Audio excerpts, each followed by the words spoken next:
interesting in the sense that not only does it feel like that Donald Trump and the Republican Party is selling us out, but even more than that, it feels like the rest of the world can see it while people who support Donald Trump don't see it.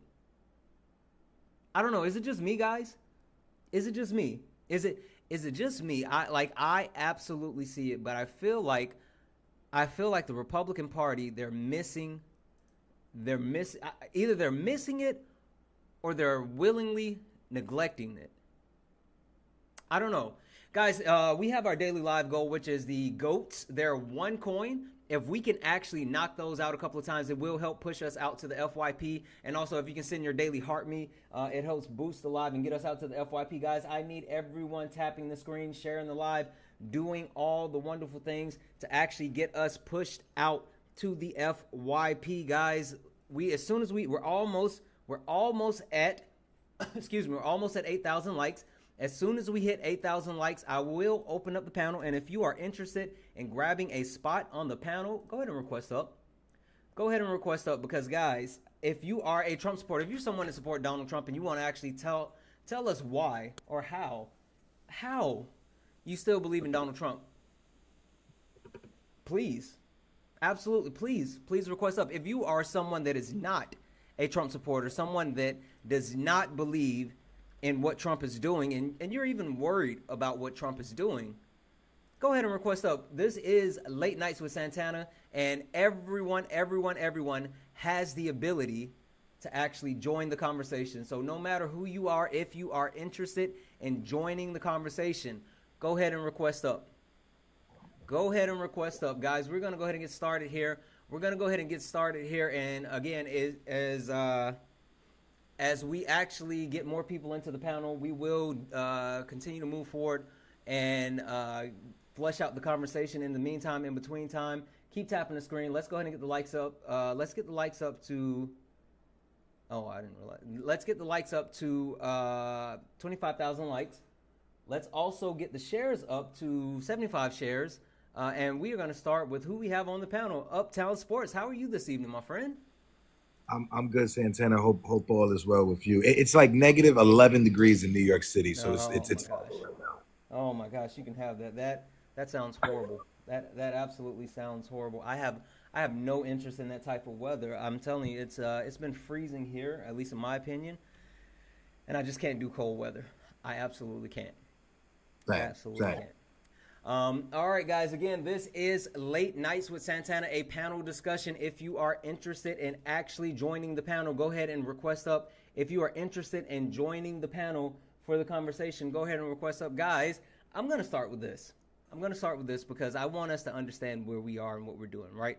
So first and foremost, let me take a moment to say that this is the start of mutual aid week. I guess we can call it the start, right? What we are actually doing is every third week of the month, we will be doing mutual aid week, where if anyone in or outside of our community actually needs help, actually needs support, then we are going to do any and everything that we can do to actually support the people within our community. So what that actually means is we have subscribers, as you know. If you're in the Discord, first and foremost, if you're not in the Discord and you're a subscriber, get in the Discord. But if you are in the Discord, and you, as you can see, we have multiple wonderful channels, but we do have a mutual aid channel. So if there's ever a situation where there's something going on and you actually need to raise mutual aid, then you have the ability to actually drop that in our Discord channel. And as a community, we try to work together to actually achieve said goal. Well, what I want to do is start every month picking someone from that mutual aid goal. And every third week of the month, we are going to actually work as a community to help someone that is in need. Now, I know you might also be thinking, well, what about me if I can't afford to actually get a subscription? Listen, I understand times are hard and we can't always afford to get certain things. So in my bio, in the link tree in my bio, we do have a mutual aid email. So if you are someone that needs help, you're not in the Discord, you have the ability to actually send an email. Listen, guys, don't DM me. Don't DM me because I don't always check my messages. I won't see it. Make sure you go through the mutual aid email that's in my link tree in the bio. Send an email. We will vet those emails and make sure that we're good to go, and you will become consideration. Thank you for the heart me for the monthly mutual aid week. And we will try to help as many people as we can, but we will be doing that every third week of the month. With that being said, Uptown Sport, we have Uptown Sport here, who is the first person that we are trying to help with this mutual aid. Uptown Sport. I'm going to give you the floor. Can you tell the people what we are doing as far as mutual aid with you? Yes, and again, thank you to everyone over the last few days. As I've shared, it's from my brother and his partner, who were two trans men who are trying to escape Florida and that horrible situation that's going on down there, being denied access to medical care. The apartment they were living in the apartment complex, it got destroyed because of the hurricanes, the water damage, the mold that's left. So I'm actually flying down in the morning. My girlfriend went ahead of me so she could help them pack and do everything. I had to stay back with my niece and nephew. Now I'm flying out in the morning to help them finish on that last leg as they head up, and my girlfriend could be up here with my niece and nephew. But again, like Santana said, every dollar helps us, and we definitely appreciate everyone. This entire community, you guys have been awesome. Yep. No, absolutely. Guys, it's been really wonderful so far. It's been great. And if you guys take a look at the screen, I know on the screen it says there's already a amount, and we just started the live. And some people might be confused, like, hey, Santana, you forgot to reset the mutual aid goal, or, something happened, or blah, blah, blah. No, that's accurate. Guys, W's in the chat for Jen. Jen, who came on and made a commitment that she was going to donate $500. Jen came on, made a commitment that she was going to donate $500 towards mutual aid. She sent $100 last night, and she sent $400 today, saying that she wasn't going to be able to be here this evening, but she wanted to make sure that she sent over that mutual aid. So Jen kicked us off with a bang before we were even live with sending over that $400. So massive W's in the chat for Jen for starting us off with $400. With $400 this evening. And then Terry, W's in the chat for Terry. Terry sent a $15 donation towards the mutual aid. Terry added an additional $15 towards the actual mutual aid. So guys, Cash App, PayPal, Venmo, all my pay links are in the link tree in the bio. Santana Speaks 24, Santana Speaks 24. Everything that we actually make off of this mutual aid week will go towards supporting Uptown Sports' brother and helping get him and his partner out of a horrible situation in Florida. We will do everything possible to help support our community. So if you have the ability to actually donate, please consider doing so. With that being said, we're going to go ahead and get started here. Again, if you are a Trump supporter, if you are a Trump supporter, get in the box. If you are someone that actually supports Donald Trump, get in the box. Or if you are not a Trump supporter, then go ahead and request up. We will go ahead and get started with the overall conversation. And as we build out the panel, we will continue to add. So again, if you are interested in actually joining the panel, go ahead and request up. We have a spot open for you. Listen, Uptown Sports is just you and me for right now. I know that the panel will flush out later, but we can do it together. Also, guys, one last thing. Keep tapping the screen. Let's go ahead and get the likes up to 25,000 likes. Let's get the shares up to 100 shares. And if we could knock out the daily gift goal, a couple of times, it will help push us out to the FYP. Right now, the gift goals are the little chili peppers, and so that will actually help boost the live. Uptown Sport, question for you. I know we're going to talk about the Trump budget, right? I get that, and that is something that we are definitely going to get into. But you're in New York, right? And your governor came out and said something really speaking on Trump and what Donald Trump spoke to. Donald Trump professed himself to be a king today. Did you see that? I seen people talking about it. I didn't actually see what he said, but it's with everything that comes out. It's hard to believe it's only been like a month. Tomorrow makes officially a month, February 20th, and it's just the first month. And it feels like it's been 4 years already, and it's literally just been like 30 days, bro. Yeah. Yeah, it's been absolutely insane. So it stems from a Time magazine art cover art where Time magazine apparently put a picture of him on the front of Time with a crown. It said Trump, or no, this isn't even Time. I'm pretty sure Time magazine didn't even run this article, but it's a picture of Trump that looks like it's on the front of Time magazine, and instead of it actually saying Time, it says Trump, and then he has on a crown, and it says "Long live the King," and it was actually tweeted out from the White House Twitter account, the official White House Twitter page, and the caption said, "Congestion pricing is dead. Manhattan and all of New York is saved. Long live the king." And then it says, "President Donald Trump." Uptown Sport. I guess we'll start here, right? We know for we know for a fact that Donald Trump is a narcissist, right? I mean, he's a fascist, right? He's someone who thinks extremely highly of himself. Um, but I feel like this is crossing the line, right? I mean, I think more than anything, for him to declare himself a king, um, especially when the rhetoric around him is already so dangerous within the country, but with him taking so many would be authoritarian acts, coupled with the actual fact that he is doing so much to pacify a dictator in Vladimir Putin. Like, what do you think? Am I off base? Am I overreacting? Like, I would love to hear your thoughts on that. No, I don't. I don't think you're off base or overreacting, right? Surface level, you would think that this is a WWE skit, right? But it's like when he has Linda McMahon a part of his his inner circle, it's laughable, and it's like, what reality are we living in right now? Because every day it seems like glass of water, you're hitting yourself in the face because you can't believe what this man is saying. But what is even more scarier is how his supporters are emboldening him with the rhetoric that he is saying, and they refuse to hold himself accountable, right? Because I know you've probably said it in the past, and different content creators have said it. If the Democrats were doing this, if Joe Biden, if he was going out there proclaiming himself as king, Republicans and conservatives would be losing their mind. They Losing their lost their mind. mind.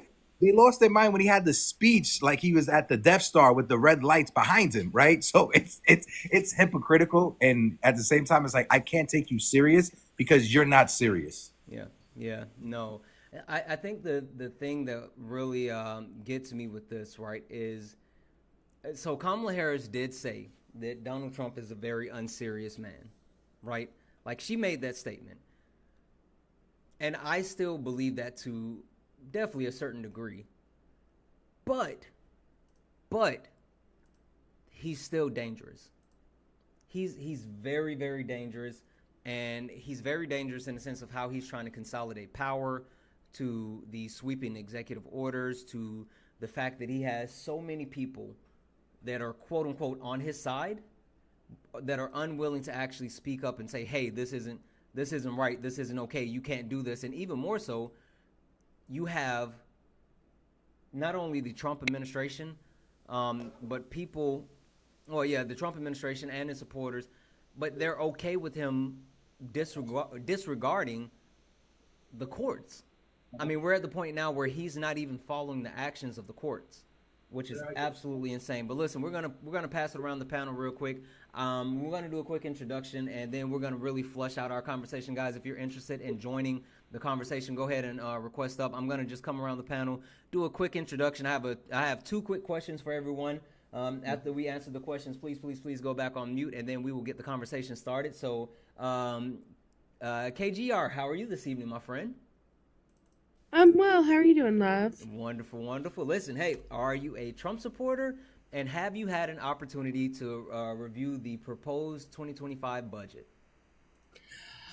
I am not a Trump supporter, and I have seen the budget, and it is abysmal. Mm. It is detrimental to the world, well, to our country specifically, and to the world effectively.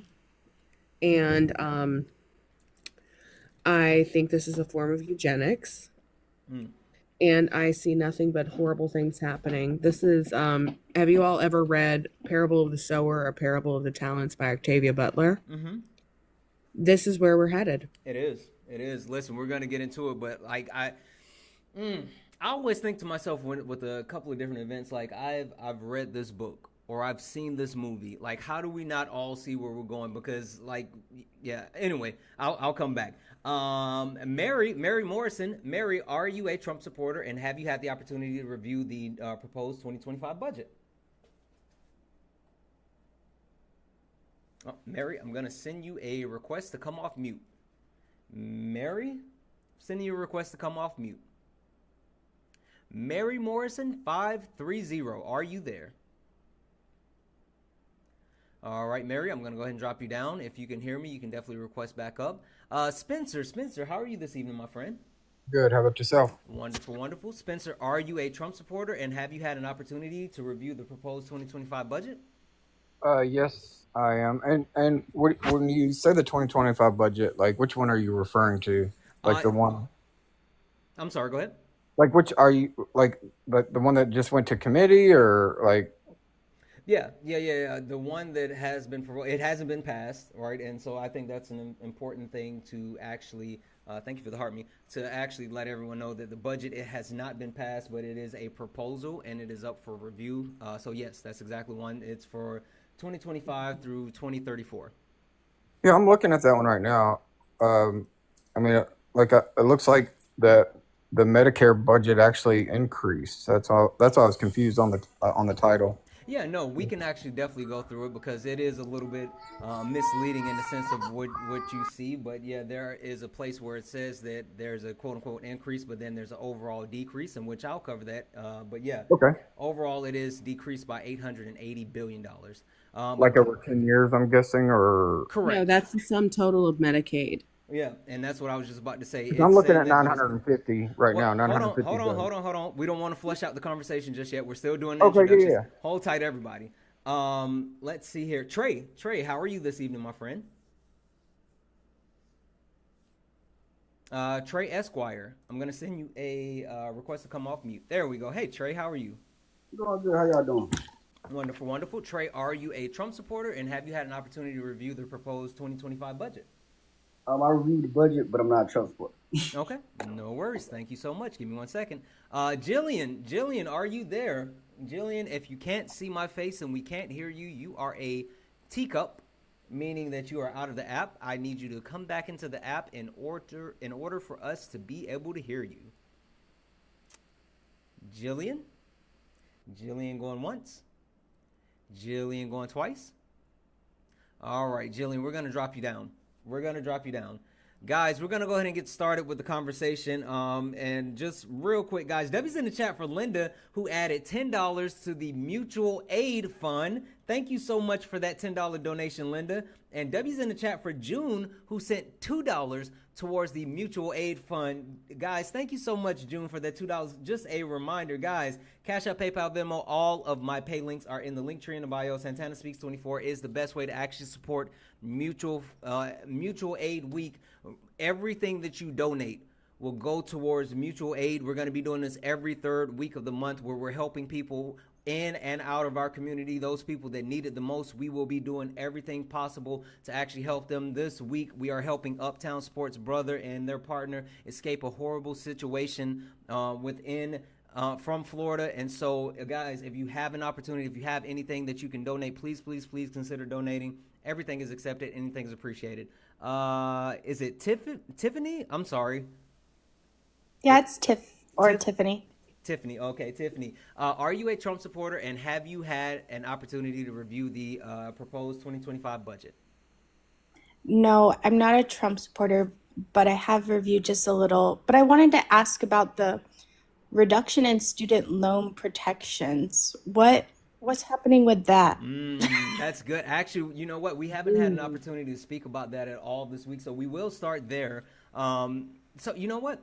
Let's just go ahead and do it. Guys, keep tapping the screen. Let's go ahead and get the likes up to 50,000 likes. Let's also go ahead and get the shares up to, Let's get the shares up to 125 shares. And also, if we can knock out the pink heart puffs, they're only 1 coin, and it will help push us out to the FYP. Yes, so there are multiple actual cuts listed within the proposed 2025 budget. Give me 1 second. I'm going to put this on the screen. First and foremost, guys, for anyone that is, actually, let's start here, because I know the question always comes as far as like, where can I find the proposed 2025 budget? I know a few people have been struggling with actually finding that budget, so I'm going to put it on the screen here so everyone will have the ability to actually find that proposed budget. Jeez Louise, I'm sorry, guys. Give me 1 second. Things moved on me. 1 second. I apologize, guys. I restarted my layout, and now things have shifted around. Let's see here. This one is about SNAP benefits. Screw it. Let's just pull it back up. Give me 1 second here, guys. I'm sorry. All right. Oh, we also have 2 new panelists up here who have not been asked. That's HRU Trugger and Linda. They have not been able to answer the question. Yeah. We will definitely go ahead and introduce them in just a moment. Let's see here.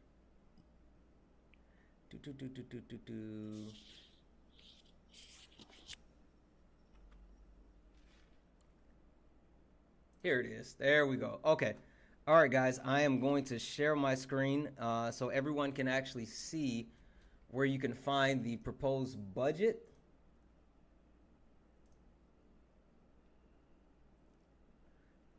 Let me make this a little bit larger. So you can find it on Congressional Budget Office. It's on the Congressional Budget Office. It's the budget of the budget and economic outlook for 2025 through 2035.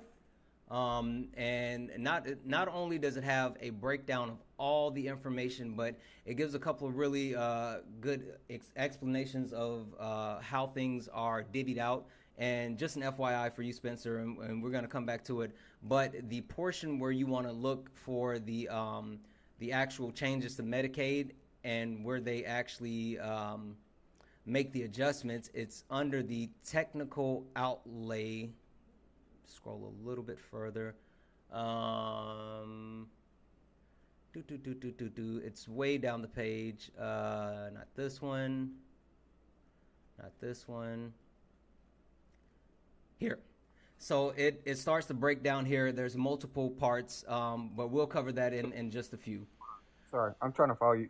You're on the CBO. I saw that. And you're on the 2035 budget outlook. 2025 through 2035. The budget. Okay, that's where I'm at. Yeah, scroll down. It's like halfway through the page, and it says technical changes, and then there's multiple changes to the outlays, which breaks down and details the different ways that it's impacting. And so certain parts to say increases the Medicaid, decreases the Medicaid, but we'll get into that in a moment. But I just wanted to give you that so you can actually look over it. All right. So with that being said, we're going to start with the actual student loan, right? Because there's multiple protections that are being cut for student loans that are proposed within the budget.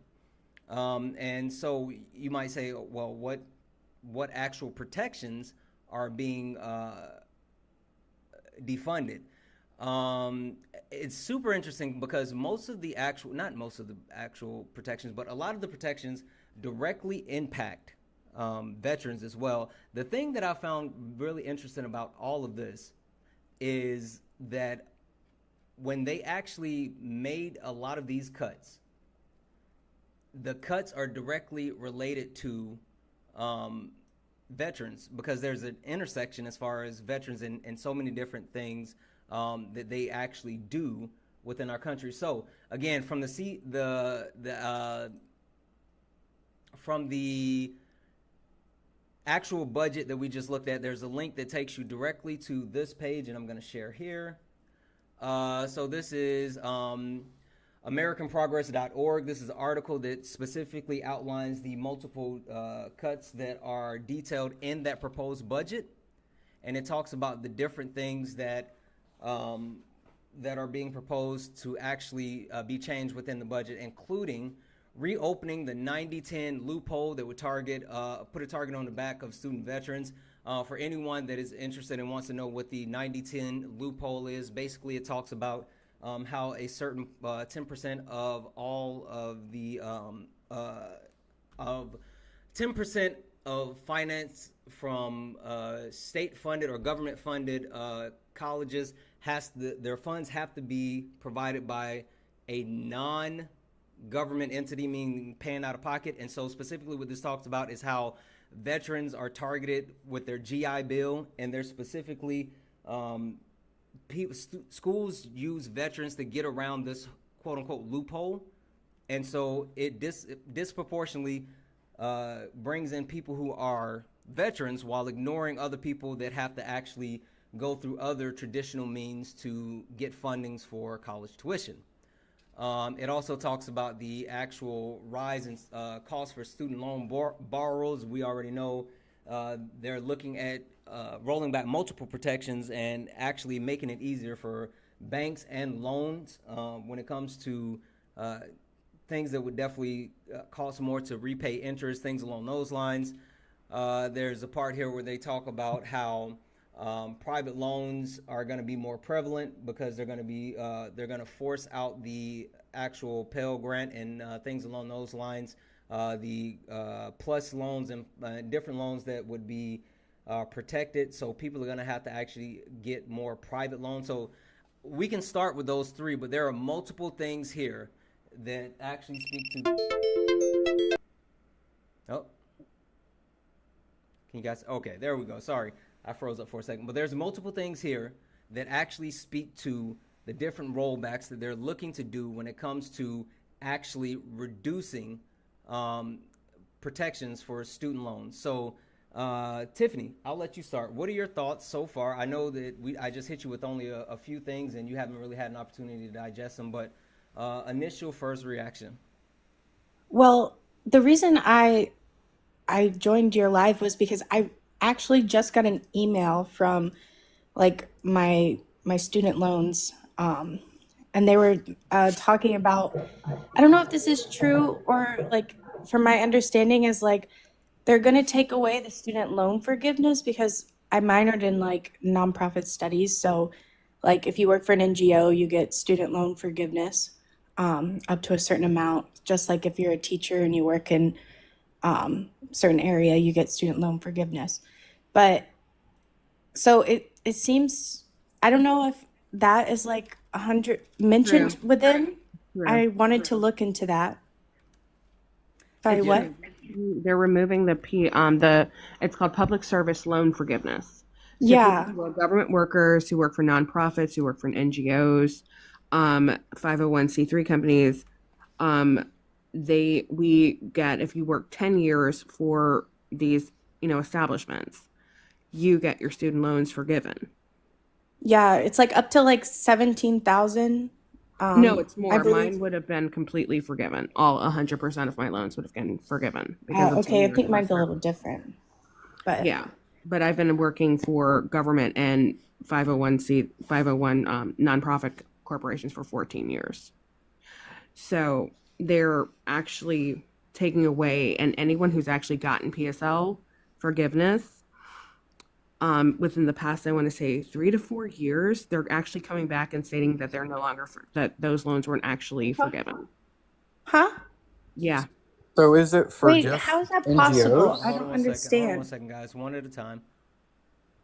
Is it just for NGOs, or is it No. even government now? They're It's just doing government. away with It's government. It's public service. Anyone who is under the threshold and umbrella of public service, they can go back and state that your forgiveness of your loan is no longer valid. Because But I was going through the process. what? And there's That's news. I'm sorry. I'm Yeah, like actually no, I shocked got that the email didn't know today that. when I sent in my FERPA complaint and also my lawsuit. So It Yeah, I is. just got the email. Like I literally woke up this morning and I just got an email about Mhm. my student loans, and I was like, they the loan officer was like, you should call us and talk with us. And so like I currently live abroad in Vietnam, but so I'm like trying to understand what's going on. Yeah, I, so I was in I did find a little bit more 2022. information about this, and they're saying that this is directly related to the initiative to end the Department of Education. It says while student loan balances won't disappear, forgiveness programs like public service loans forgiveness and income derivative repayments could be altered or eliminated under the new structure. If these programs are housed under the Department of Education and the department is dismantled, future forgiveness could become more burdensome for qualify or to qualify for or disappear entirely. So yeah, this is connected with the actual proposal to dismantle the Department of Education.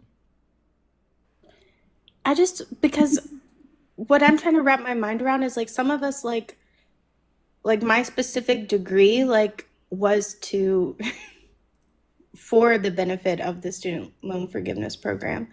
So, and I don't understand how they can make you because within the time frame, I graduated from college now 5 years ago. So I don't understand how they can make you pay that back. Is that what they're saying? Is pay it back is what you're saying, Sims? I think the court Yep. decision just said that they were not abolishing it; they were just freezing it to just make sure it passes the judicial scrutiny. And it's going to be, they have a conservative SCOTUS.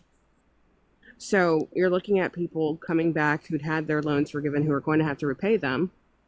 And I even when don't it's the think that income, would. I don't think that that would does pass. work. Yes, we do. Yeah, hold on one It second. will. What happens if I refuse? I mean, I think the issue with the 90/10 is unfair because it literally colleges are forced to keep raising tuition to be in compliance, and then the government just says, okay, we're going to expand how much we'll do for student loans. It puts all the colleges out of compliance. They have to raise tuition costs, and then it's just like a vicious cycle.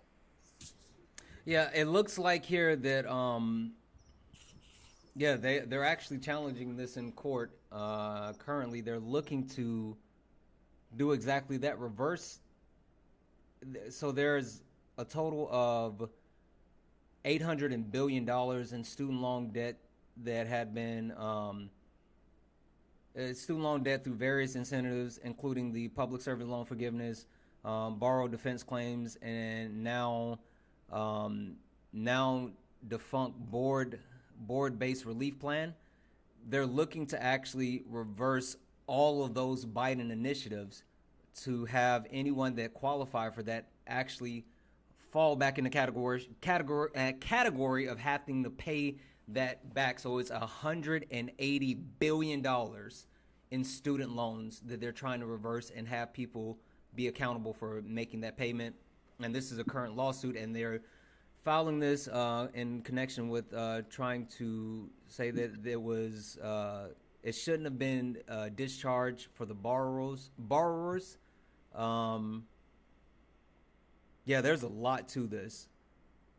Yeah, and it gets worse because with military, this is the part that I don't think most people understand how this is so going to negatively impact the military. So the majority of their like with my brother's military. So he had the GI Bill that is basically kind of a block grant that pays for a percentage of your education. Sometimes you can Right. pay for all depending on where you go. However, because they were military, oftentimes they could apply to get if they serve for a certain period of time, they could get it forgiven because they did a public service, right? If they filed for that during the Biden administration, which means the past 4 years. They're coming back and they're making them repay what was forgiven with interest, plus going back at their GI Bill and stating, oh, well, we shouldn't have given you that in the first place.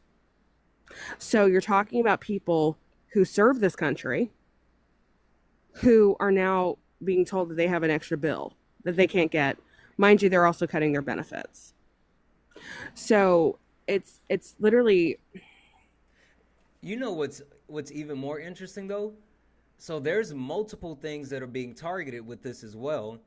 So they're also targeting the save plan. The save plan could be rolled back. They mentioned the public service loan forgiveness, um, the stricter borrower defense fund. They're looking to actually dismantle that, and reversing bankruptcy discharge. So any type of student loans that were actually discharged while filing bankruptcy would now be put back in play, and you would have to actually pay those back as well. So it is a lot. Yeah, I think and I hope they don't do that, obviously. But I think the issue is that like the PSLF has been around since Bush, right? So at one point it was like 90 or 99% of the people who were applying were getting like rejected. But then under Biden's administration, they made like some EOs, some regulatory changes, and they approved like over 1 million people all of a sudden. So I think this was more or less to freeze it and looking to make sure that all these people are going to actually be approved. I don't know. I mean, it's going to be up for the courts how they're going to do it, but I think that was the main issue, right? No, so I can explain what happened under the Bush administration. No, I'm saying that's So what when it we're- has. Hold on, real quick. Let's do this because I'm sorry, you guys sent me down a rabbit hole, and I am very easily sent down a rabbit hole. Hold on, let's introduce the new people on the panel. Let's have a quick reset, and then we'll get back into the conversation because this actually, like, I didn't know about all of this. I knew about some of the other stuff, but holy smokes. So let's introduce the new people on the panel real quick. Grayfish, how are you? I'm gonna be honest, dude. I was coming in here to talk about something, and I'm a little elevated, and this conversation is fascinating. So I'm just gonna sit down here in this corner, and if I have anything to add, I'll add it. All right, perfect. Thank you, Grayfish. You can go are back you on a mute. Trump supporter? He's not. Oh It's no, fine. absolutely not. Yeah. All right. We do H. Rutgers. There we go. I was about to say we do this every time. H. Rutgers. Can you tell the Yeah. people, are you a Trump supporter, and have you had an opportunity to review the proposed 2025 budget? No, I'm definitely not a Trump supporter, and I've only reviewed the high-level summaries of the budget that have been in the media. So I appreciate your summary just now of some of the big concerns. Before I read all of the print on the side there of your screen, I actually just came in here to say that I had a colleague who was fired as part of all of this Doge BS. And that's what's terrifying me right now. But hearing the possibility of student loans being revoked and veterans benefits and all that I cannot believe that this could go through. And I guess I'm really just here now to hear what other people feel is the best strategy for challenging it all. So I may not stay up here long because this is not my expertise, but I just wanted to say I strongly oppose everything I just heard. Yeah, and just an FYI as well. So I'm looking, and it looks like this just happened today. The U.S. Appeals Court blocks the Biden-era student debt relief plan. So that just came. Could I add to that? Yeah, 1 second. That just came back from the St. Louis-based Eighth Circuit Court. So it looks like they made the decision, and that's directly related to the SAVE plan. So I'm sure that it's not done, but as of today, it was actually blocked. Who said they wanted to add to it? I think the issue that they're looking at is that if you look in the number of people that were approved, like since this has been a thing, and then the difference in how many were approved under Biden, it was over a 14,000% increase. Went from 7,000 to over 1 million. So I can tell you. Hold on 1 second. No, I'm not saying it's bad or good. I'm just saying it might raise an eyebrow if you're like, oh, 7,000 approvals. Oh, and then it jumped up 14,000% to over 1 million people. They're looking into, okay, why is 7,000 people been approved, which I would agree is a pretty low number considering this has been around for as long as it's been around. Yeah. Okay. All right. Hold tight. KGR, I'm going to come back to it and let you speak to it. Let me just finish the introductions real quick. Linda, how are you? Linda, I'm going to send you a request to come off mute. Guys, keep tapping the screen. Let's go ahead and get the likes up to 50,000 likes. Let's also get the shares up to 150 shares. And guys, could we knock out the little finger hearts there, the daily gift goal that will help push us out to the FYP? Let's keep doing all the wonderful things to actually boost the live. Linda, are you there? Linda, are you there? Linda going once. Linda going twice. I'm gonna drop you down and you can request for back up. Delray, how are you? Delray, I'm gonna send you a request to come off mute. All right, Delray going once. Delray going twice. All right, we're gonna drop you down as well. Guys, if you are interested in actually joining the conversation, go ahead and request up. I promise you we will get to everyone a lot quicker. I apologize. We went down a rabbit hole and we started to kind of sidetrack and all of those wonderful things, but we are refocused. Is it Lunacy? Is that how you say your name? Lunacy. Lunacy. How are you this evening, my friend? Yeah. I'm doing good. How are you doing? Wonderful. Lunacy, are you a Trump supporter, and have you had an opportunity to review the proposed 2025 budget? I am not a Trump supporter, and I have had the opportunity. Okay, perfect. Give me 1 second here. Young Octopus, how are you? I'm doing good. How you doing? Wonderful. Young, are you a Trump supporter, and have you had an opportunity to review the proposed 2025 budget? I am not a Trump supporter. I reviewed some of it, but not the whole thing. Okay, perfect. Thank you so much for that. All right, guys, listen. I am putting a 10-minute timer on the screen. 10 minutes.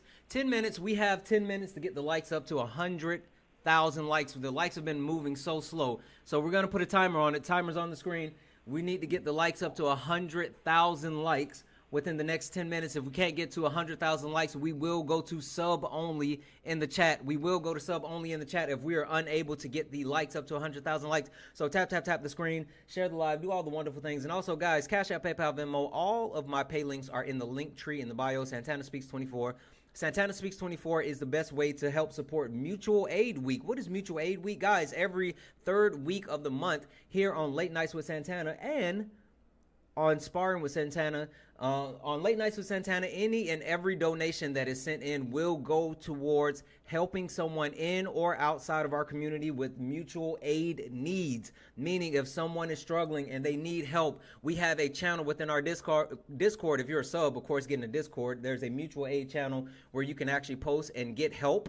But if you are not a subscriber, if you can't afford a subscription, there's a link in my bio in the link tree where you can actually send an email. And if you need help, you can send an email for mutual aid telling us your story. It will be vetted and you will be considered. Every third week of the month, we will pick someone to actually help them with their mutual aid needs. So every single dollar that you guys donate over these 3 nights with Late Nights with Santana will be completely donated to mutual aid. And then there's a portion of all donations that are donated with Sparring with Santana that will be donated as well.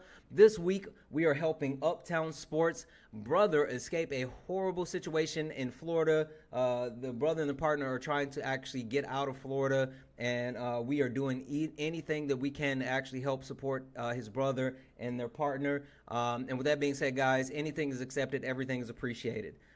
Keep tapping the screen. Again, 8 minutes to get up to 100,000 likes. Let's go here. KRG, you wanted to actually speak to what Spencer said, and then I want to pass it around the panel so we can have a little bit more of a robust conversation. Okay, so what was happening before with the public service student loan forgiveness that had started during the Bush era? What he did was, because he basically put it into such heavy bureaucracy, you could apply, be eligible, but if the form that you filled out that they sent to you was not the form that had the right number, it was rejected. People had to apply 6 and 7 times for loan forgiveness, and at like the 5th time, oftentimes people just gave up. So what we saw was that they intentionally made it more difficult for you to get the forgiveness that you were owed, because they made it hyper complicated. What Biden did by streamlining the whole entire service, making it basically 2 specific forms versus 7. Well, actually, no, it was 12 because you had the different branches. So it would be like Air Force, Navy, Marines. Then you could go to an Army, right? Those 4. They had 4 separate forms. You had federal firefighters, federal police officers. They had separate forms. Federal, normal civil servants. They had 5 different forms for civil servants depending on what your job was. And so no one had the correct form. And even if you did turn in the correct forms, the student loan people who were processing it didn't know how to process the form. Mm-hmm. So they made it overly complicated so people couldn't actually access it. By Biden streamlining it and made it so people who were already qualified for it were actually getting approved. So it wasn't that it was some magic uptick. It was, let's get rid of the red tape that is unnecessary so that we can actually process these things and get people student loan forgiveness. Yep. So I'm going to land there. Okay, perfect. Listen, guys, I want to say something real quick. First and foremost, guys, W's in the chat for Haley. Haley added $2 to the nightly donation goal. W's in the chat for Haley. You are absolutely far too kind. I'm sorry, not the nightly donation, the mutual aid week goal. Thank you so much for that $2 donation. And guys, I just saw someone pop into the chat. Jen is in the chat. We didn't think she was going to be here tonight, guys. Can we get 1,000,000 W's in the chat? Jen is the one that kicked our night off with that $400 donation towards the mutual aid goal. Jen, you are absolutely so freaking kind. Jen said that she was going to donate $500, and Jen said that she is standing on business. She sent $100 the night before. She sent $400 tonight, saying that she didn't think she was going to be able to be here tonight, but I seen her pop in the chat, and I want to make sure we give Jen her flowers. Jen donated $500 to Mutual Aid Week to help Uptown Sports Brother and their partner escape a horrible situation that is occurring in Florida. Jen, you are absolutely amazing. You are far too kind. You are a woman of your word. Thank you. And with that being said, guys, if anyone else, again, if you have it, if you can, please consider donating. Cash App, PayPal, Venmo, all of my pay links are in the bio. Everything is accepted. Anything is appreciated. Keep tapping the screen, guys. We got a little over 4 minutes to get up to 100,000 likes. If we're not at 100,000 likes by the time that this timer ends on the screen, then we're going to go to sub only. All right, perfect. Thank you for explaining that. Let's push it around. Let's go to Young Octopus. I wanted to go to H. Rutgers, but you have red bar, so I'm going to wait. Young Octopus. So we have been speaking on what's happening with the student loan protections and how the actual proposed budget looks to reduce student loan protections. So I wanted to give you an opportunity. We can either continue to flesh out that conversation, or we can talk about how there is a proposed $88 billion cuts to Medicaid, how there's $230 billion proposed cut to SNAP. We can also talk about how there are initiatives defunding environmental protections. Where would you like to go with this conversation as far as this proposed budget? I would say, excuse me. The public student loan forgiveness, I was actually a part of it with the Borrower's Defense program. Mm-hmm. So I had my undergrad, I had the entire thing forgiven. I didn't know that was part of the budget. So I'm kind of bummed off of that. I think the cuts to Medicaid and SNAP is going to be detrimental to a lot of people, more particularly in red states, because sometimes people don't really know how systems work. A good reference point to that is the situation in Alabama when it comes to electricity. They didn't know they was getting subsidies from the government to lower their costs. Now they're getting hit with surcharges upwards to $100. I think one thing that, and I'm going to take this conversation a little different route, if y'all don't mind. I think one thing that people are not paying attention to is what DOGE is actually doing. And this is just a theory, and I've had conversations with people that work in like IT field because I have my undergrad in IT. I do currently work for the federal government at the VA, so I understand like the situations that's going on with the VA and veterans and stuff like that.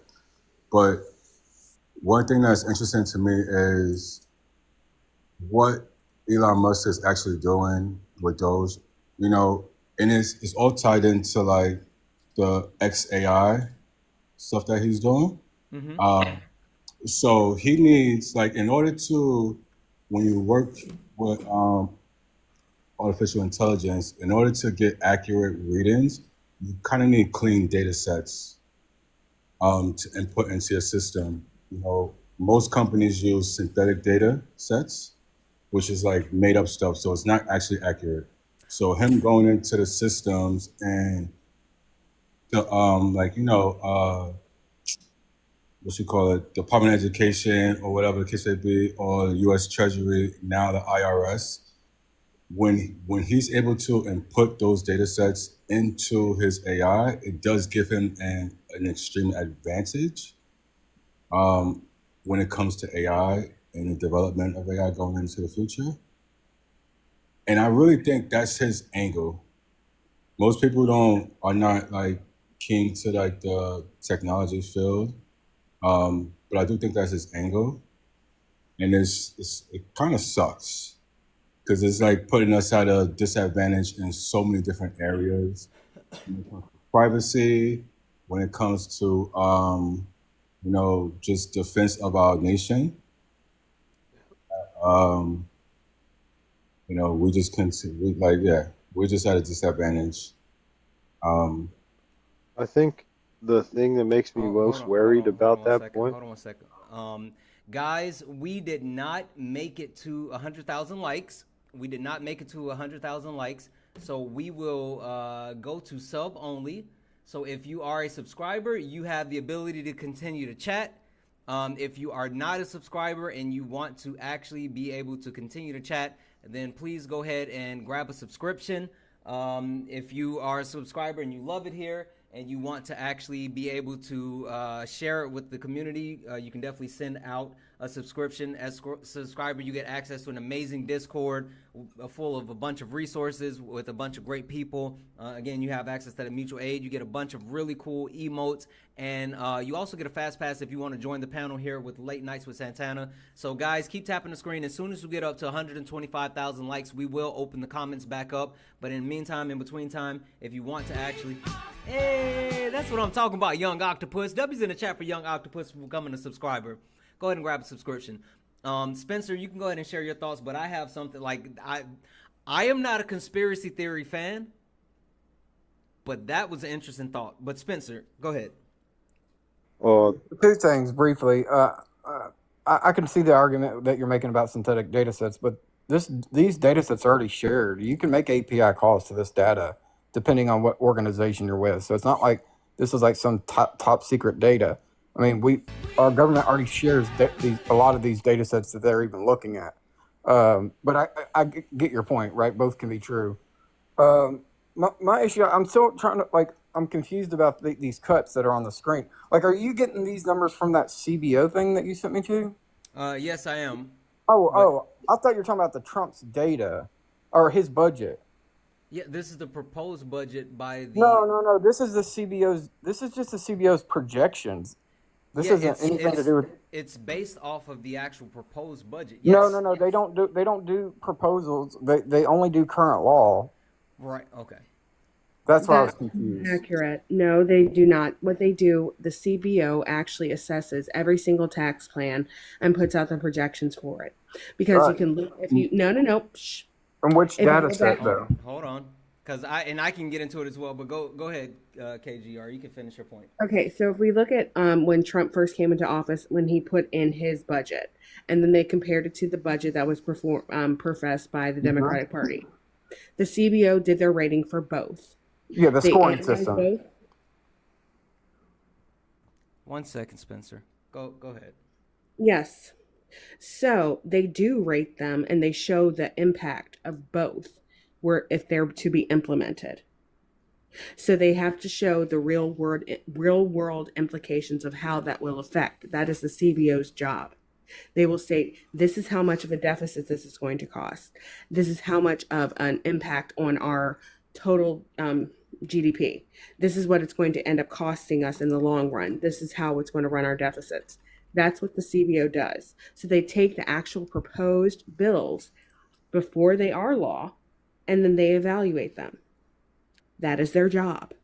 They are data scientists. So to respond to that, I'm familiar with CBO data sets. I've downloaded them for decades. What I'm telling you is this economic projection has nothing about the budget proposals. No scoring. This is just their revisions to their estimates. I wasn't saying, like, I'm asking, where's the data set, like, explaining their projections on the budget? This is not that. This is literally just their standard revisions to their metrics based on spending levels. Nothing about any proposed legislation in here that I've seen. Yeah.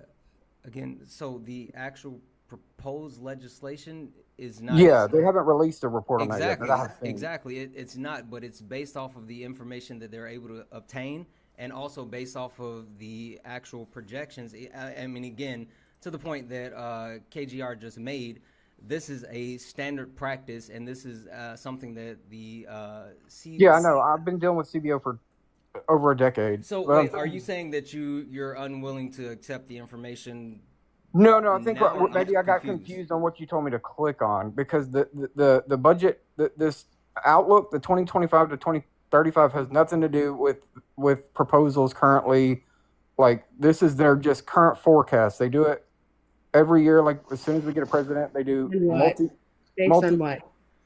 based on current law, which is bills that have already No, been passed in the based on proposed bills. Because Okay, this can is you not show me current. anywhere in this table where I can find that, so that I'm not giving misinformation? Can you show At me the very anywhere top. within- Hey, W's in the chat for Jessica Simone for resubscribing. At the very top, the budget and economic outlook 2025 through 2035. Matter of fact, let me just go ahead and put Yeah, this on the screen. includes the effects of legislation enacted through January 6, 2025. So if it is not current law, it is not in this report. No. It says the Says it at the budget very top. projections are based off of CBPO's economic forecasts, which reflect developments in the economy as of December 4th, 2024.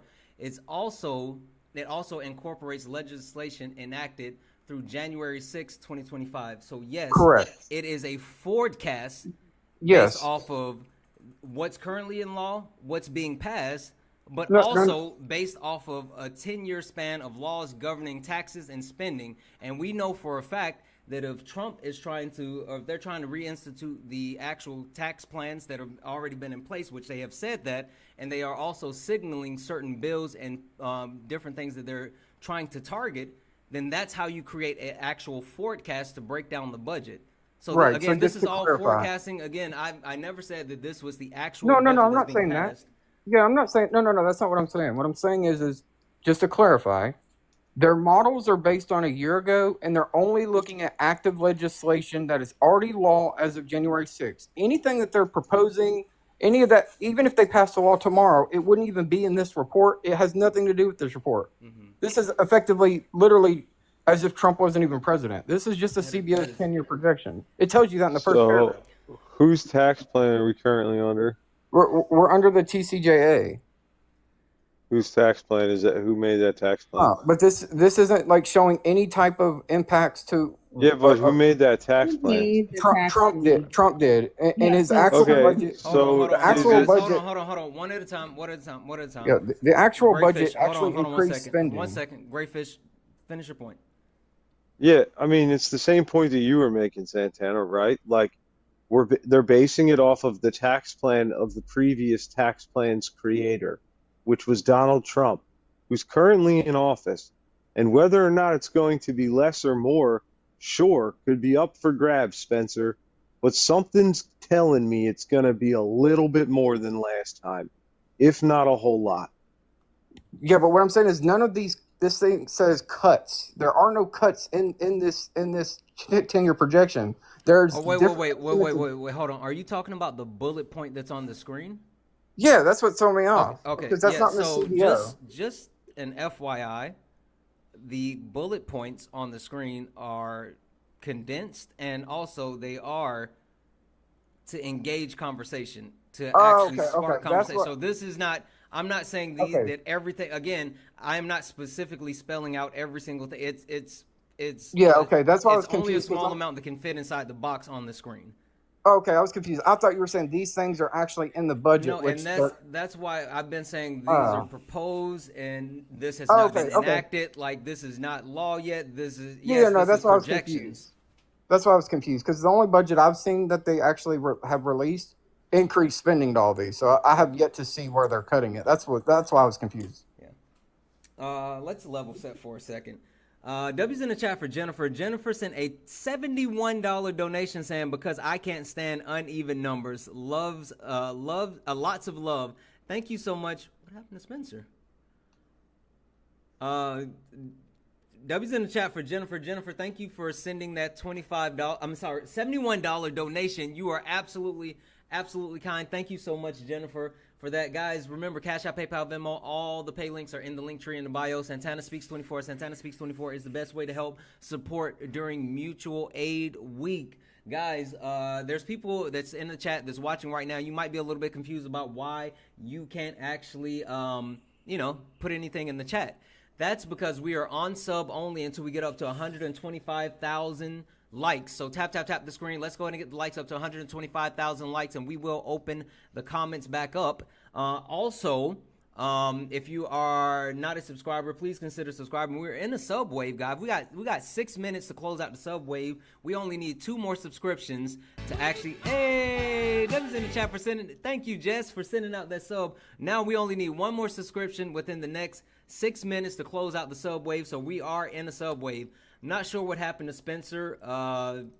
Hopefully he comes back. But if you are interested in requesting up, if you are a Trump supporter and you want to join the conversation, please request up. If you are not a Trump supporter and you want to join the conversation, feel free to request up as well. Let's go here. H. Ruckers. Hey. What would you like to add? I was looking at the report you guys were just discussing, and I saw where he said it was based on up to January 6th. And if it is, then, I mean, the projections still look bad, even if it hasn't taken into account what's about to happen. So all it makes me think is if these are the projections before what's about to happen with the budget package, then I feel like we're going to be in trouble. I mean, I've seen the essentials of what's being proposed for that package with all the cuts in Medicaid and the tax cuts for wealthy people, and with all of this tariff BS going on, I just can't see how we're not going to be in serious trouble. I'm bad at economy, or economics, but yeah, I'm not seeing anything I like about this. Yeah, and so like this is the thing, and well, actually, let me do this real quick. User, are you a Trump supporter, and have you had an opportunity to look at the proposed 2025 budget?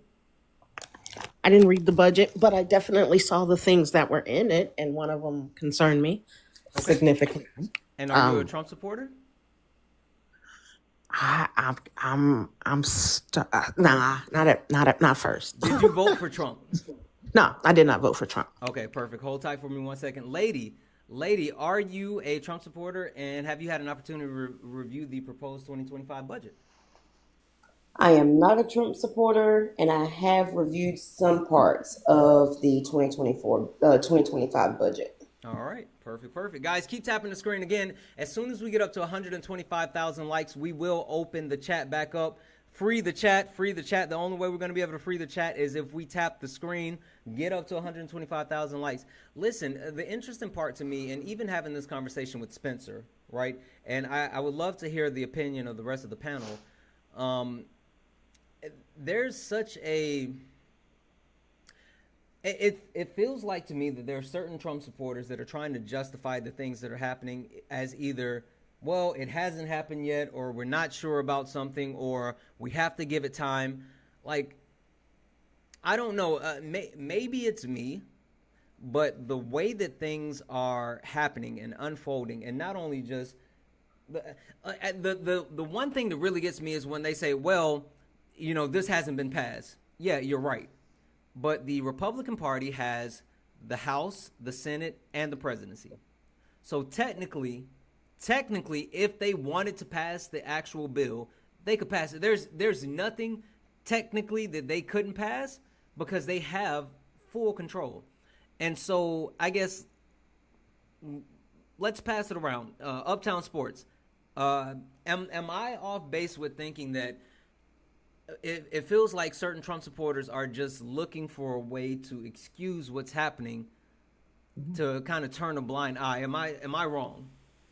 No, not at all. And you see the switch, and when it comes to the conversations, even on the live that you've been having from before the election to right after the election to after January 20th, right? Before the election, every Trump supporter out there was saying on day one, he's gonna cut this, he's gonna cut that, this is gonna be cheaper, that's gonna be cheaper, we're gonna have this, that, and third. I think they're all waiting for stimulus checks from those taking funding away from certain things. But then it's like right after the election, they started easing up on the rhetoric. And then last night you heard it when the person was like, well, things are going to get bad, and we got to understand that things are going to get bad before they get good. Certain things got to cut. And just the switch of the conversations have been more of defending Donald Trump instead of showing what he's actually doing.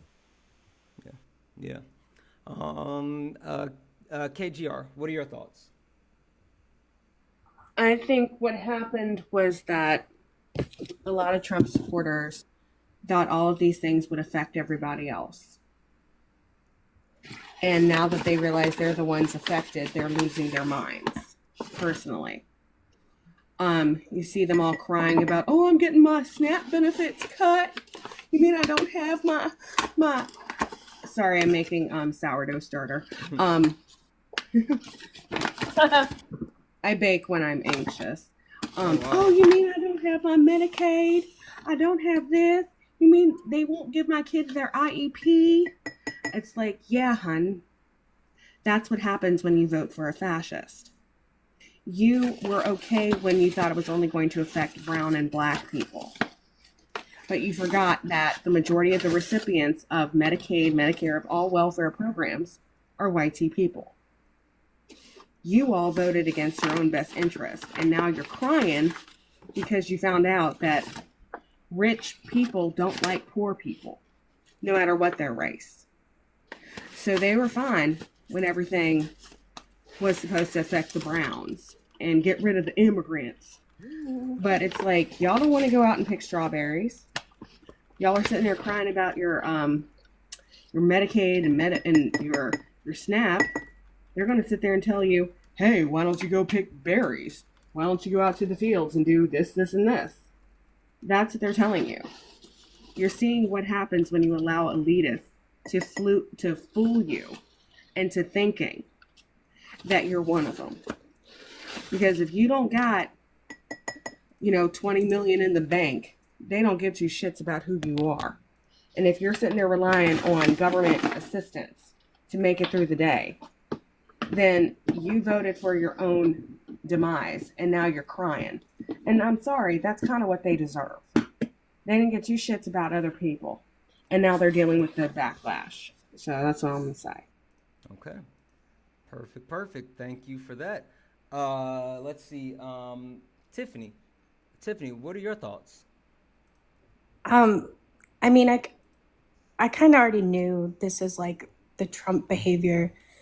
So it's like not surprising, but I don't know why they thought in the first place, like, I don't know how dumb you could be, honestly, to think that, you're not going to be affected, because even me as like someone who's been in the upper middle class, like I'm being affected, and I didn't even realize some of the things that are about to happen to me. Like I brought up the student loan stuff, like I didn't even realize some of that stuff was going to happen to me. And I would consider myself to be pretty educated and like obviously do not favor Trump at all. I think he's a lunatic and crazy and disgusting.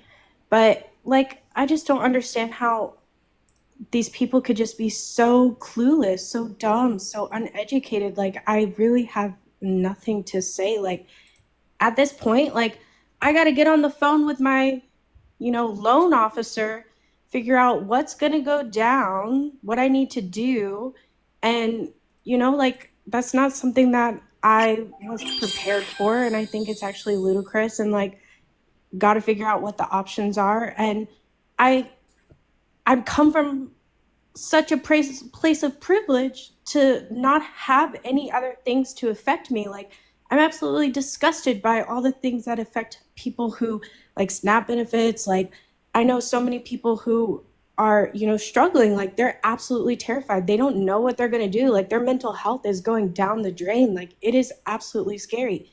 And like, at this point, I don't know who's not untouched besides the 1%.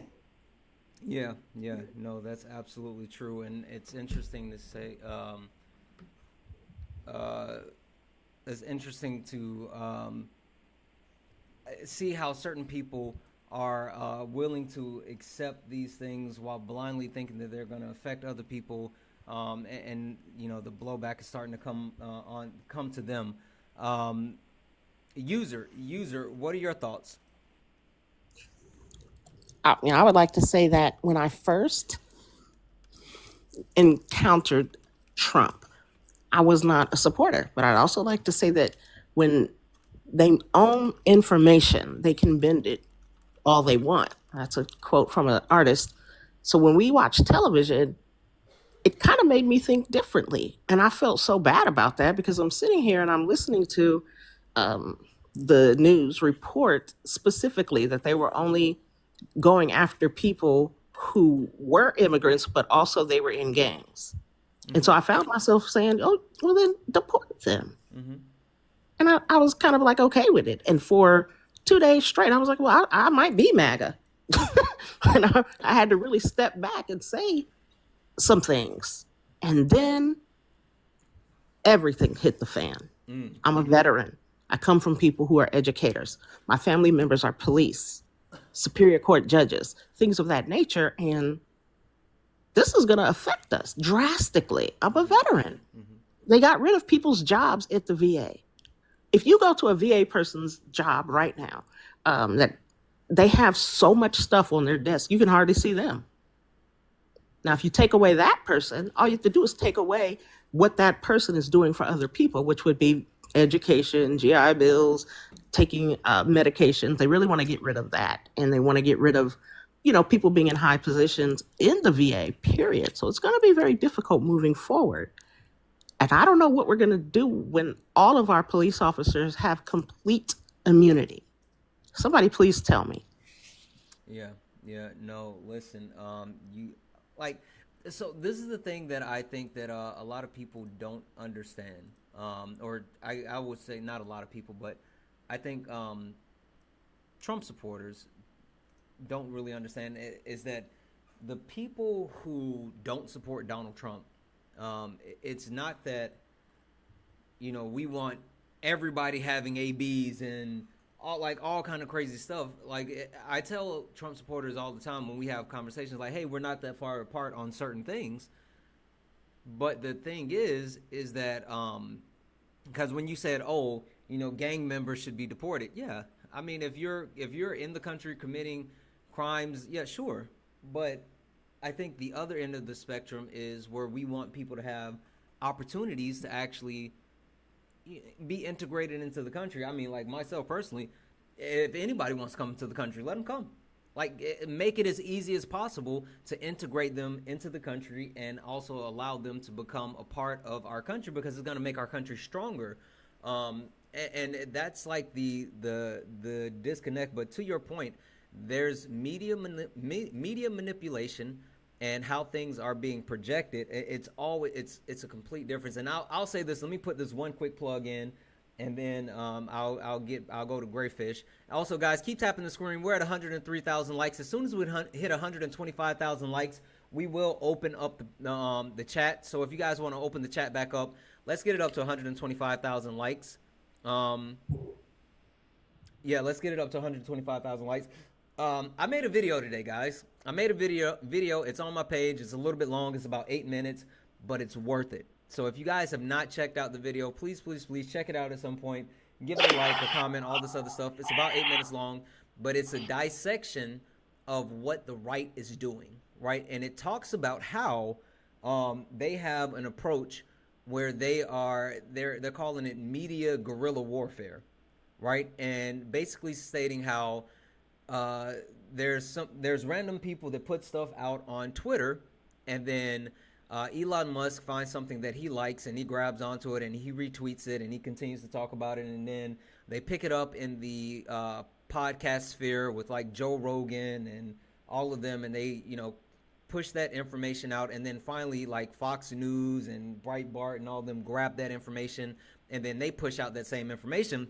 So there's a flow of the actual talking points that goes through multiple layers of media, but by the time that it's pushed out by the quote-unquote legacy media, millions and millions of people have been exposed to those same talking points, and they use it to project lies, let's be honest, but also it gets those Trump supporters in line so they know what to say, they know what to talk about. That's why, if you guys ever wonder why, if you're listening to a live and you hear Trump supporters saying something and they're all saying the same thing, this is why. This is absolutely why. And again, I have an example of all that. I have the example of a random tweet, and then when Elon Musk took the tweet, and then when Joe Rogan took the actual tweet and put it on his podcast, and then when Fox News took the information from the Joe Rogan's podcast, and then when somebody was on this very live parroting those same things, it's a line and they're all getting that information. But again, when you control that line of information, that's what happens. Anyway, Grayfish, what would you like to add? Or I'm sorry, go ahead, Uptown Sports. Yeah, I got to dip out. I got an early flight, but again, appreciate you, Santana, for these past few days. Everybody in the chat, thank you so much for donating. My brother today was, doing the last bit of packing, with the mutual aid that you guys have been sending. He was able to get, with the last few dollars he had, a taskmaster, so somebody to come and help him and his partner when it came to packing up and moving some stuff that was just a bit too heavy for them. So again, appreciate all of you guys. Again, Santana, thank you for having me up here. Shout out to the chat. KG was awesome. She threw me down a rabbit hole with that. First night, it was a rabbit hole when it came to trees. I appreciate the rabbit hole that KG just put me down tonight. So appreciate you, KG. Thank you so much. Thank you. I gave you a follow, and just to let you know, I'm going to make sure that because I do a lot of community work where I'm from. I'm doing an infant, it's called a baby toddler drive. We're getting all the baby supplies, being formula, diapers, wipes, clothing, necessities for kids. We're doing a big, huge gathering for it in my area in Virginia. So the drive starts April 1st and it goes until June 22nd. If there's any way that I can help you promote that, please. I'll put that out there. I'll make sure to DM everybody. I just want to put that out there. And I can help you. Just let me know what else you need besides the funds. I can help you with some other stuff too. Thank you so much, KG. Again, community is big. We need that right now more than ever. Santana, have a good night, brother. You as well. I'll catch up with you later. All right. Likewise. Take care, everyone. Yep. Grayfish, what are your thoughts? I think the video that you posted, Santana, was like an excellent example of how the whole entire thing exists. As a communications major, I find Republican propaganda to be fascinating to me because it so heavily relies on fear in order to operate and exist. Fear and ignorance. I'm going to push back on you. It's not just fear, because they have to have a willingness to accept what's being told on a surface level. Correct. But I think part of the thing too, though, is like the level of disguise that comes with it, right? So, for example, you made me just think of this, but for example, my dad and I were having a conversation, and my uncle had come up from one of the southern states, and he is very pro Donald Trump, and he makes me very uncomfortable. So I try and spend as much time away from him as possible when he's around. Mm-hmm. But he texted my father.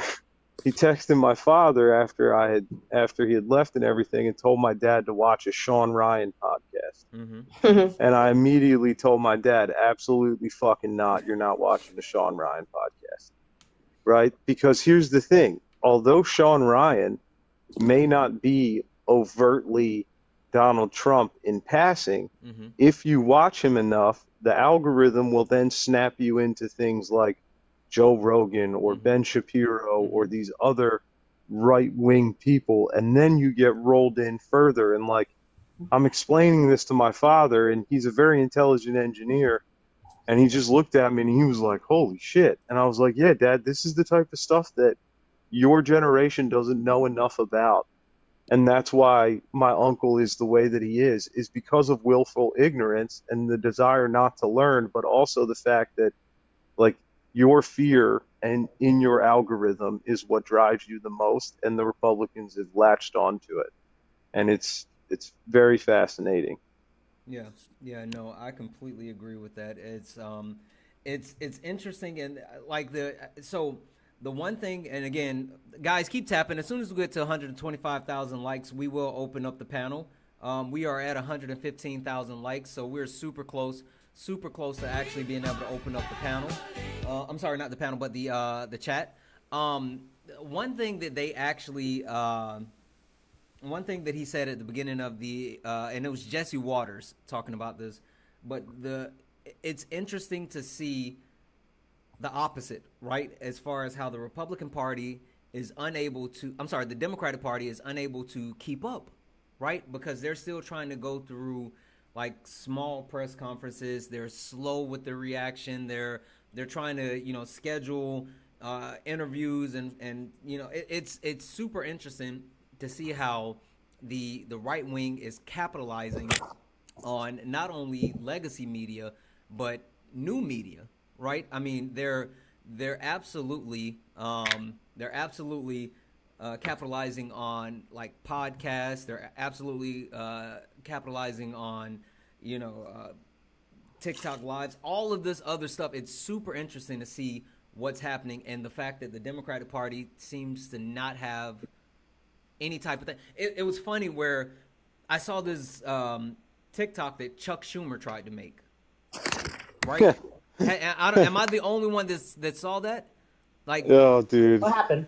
Chuck Schumer tried to make a TikTok where he was like, it's so weird, it's so weird, it's so cringy, and then even when Hakeem Jeffries was trying to coin Donald Trump as the Captain Chaos. Like, it's like the Democratic Party can't keep up. It's so weird. well, that's because they're too nice. Yeah. And they have empathy. But Santana, I'm gonna jump down, and my boy Ubi's up here, so he can be my replacement. But ultimately, I love that you're bringing this to light, because let's remember, the Republican Party is the party of Rush Limbaugh, and that was well before even my time. Mm-hmm. And fear is the He's 5 years sober, guys. Rush Limbaugh's 5 years sober. Oh God, Ubi. We should be friends. Oh, I'm out, Santana. Right. I love you guys. Thank you so much. Thank you. I love you. Later, dude. Real quick, let's do a quick introduction. Ubi, are you a Trump supporter, and have you had an opportunity to review the proposed 2025 budget? No, sir. I am a Democrat, unfortunately. But yeah, I've read a little bit about it. I actually worked on a campaign this past cycle, so I have a little, insider takes, I guess. But go ahead and give your takes.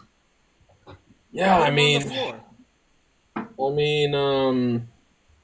What really upsets me sometimes is being a Democrat in this country. It really feels like I get flanked from the left and the right, and it feels like I don't know if anyone's seen Jon Snow or Game of Thrones. It feels like I'm Jon Snow and I have everyone like running at me at the same time. Mm-hmm.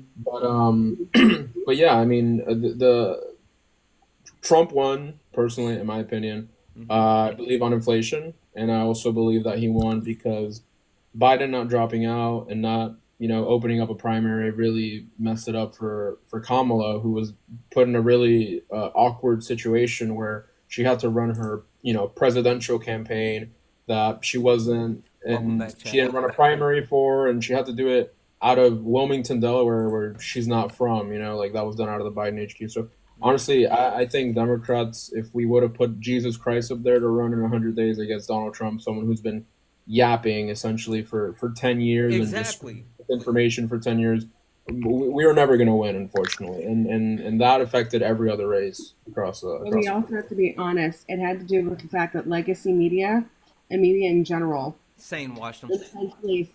intentionally sabotaged her. Yep. Because if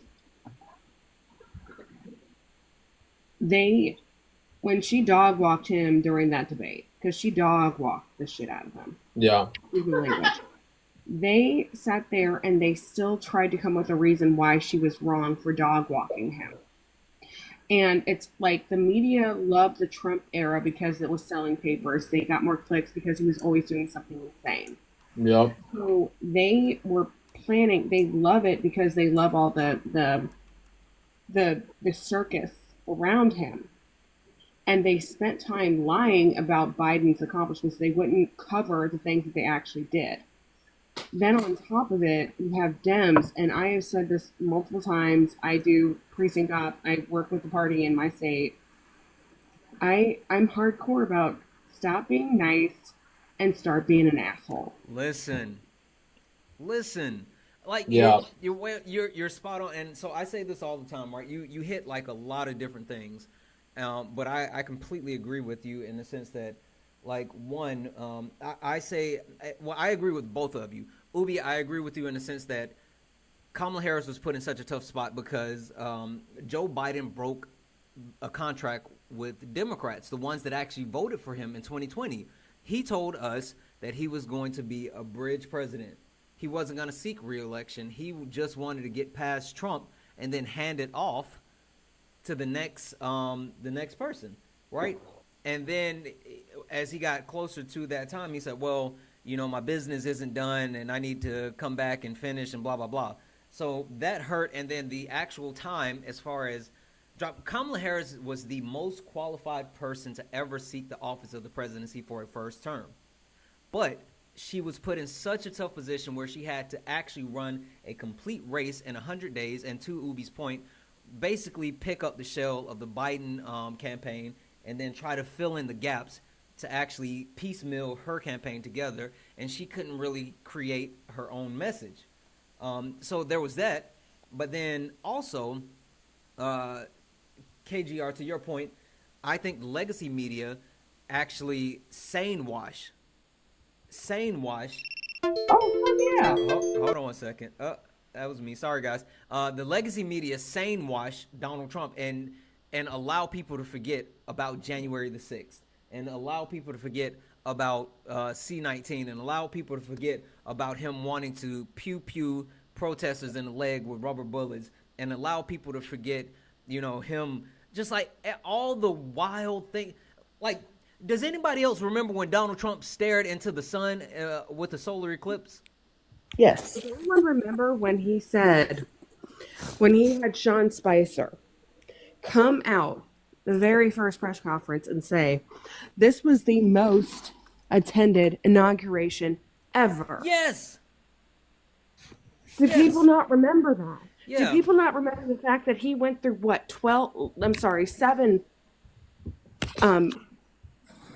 seven people in that role? Yep. Seven. No one has ever had that many people in 8 years. You ain't never seen somebody go through 7 press secretaries. Yeah. 7. Yeah, no, and so to that point, they sane washed him and repackaged him as someone that was acceptable. And I think it was just a combination of multiple factors that led us to where we are today. And so there's just so much to it. But anyway, real quick, H. Ruckers, did we get to you? I apologize. No, that's okay. I was still trying to figure out with the budget, whether it's the House or the Senate's version that's going to be chosen, but either way, it's not good. And what I've noticed with media coverage right now is that the spectacle of Trump doing insane things is taking precedence in media coverage over coverage of the budget. But I think the budget is a severe threat. And so I think that obviously the spectacle of Trump and Musk and everything can be a bit of a smokescreen for the actual congressional action behind the scenes. And I think that's really unfortunate because maybe the budget seems boring compared to them, but it's threatening so many different groups of people, and there's pretty much no one, as some people have said, that's unaffected. But my one last thing is my great concern right now is all of this stuff with Doge and inspectors general, because like the government has inspectors general to get rid of fraud, waste, abuse, right? Mm-hmm. And then Doge claims to come in and do this role Mm-hmm. as almost as if it has the same role as them, but it wouldn't even engage with them when it came in. Mm-hmm. And now all these inspectors general have been fired, and there's not government oversight, and now we're making friends with a dictator in Russia and in alienating our allies. It just seems like we are And turning Venezuela too. and we're turning into just immediately this like this thing without oversight. We're turning into this like corrupt regime in like a month. Yeah. I don't know what to say about it. Like it's like hard to follow the like twin snakes of like the corruption part Feels like it's versus been a year already since he's been in office. yeah, it's like trying to separate out the corruption part versus the and the law breaking part versus the congressional budget going on behind the scenes. But so far, my strategy has been to just call my Congress people every day because mine happen to be Republican because I'm in Florida, unfortunately. Me too, Florida. Yeah, and so like call them every single day and say, look, I really don't like what the president's doing. You need to stand up to him. This is your right as Congress. But at the same time, I am not taking my eyes off this budget you're working on. And I can't be distracted from that because it's going to hurt all these different groups in society and give billionaires a tax break. So, like, I've been trying to hit both of those every single time I call them, and I don't know if it's helping.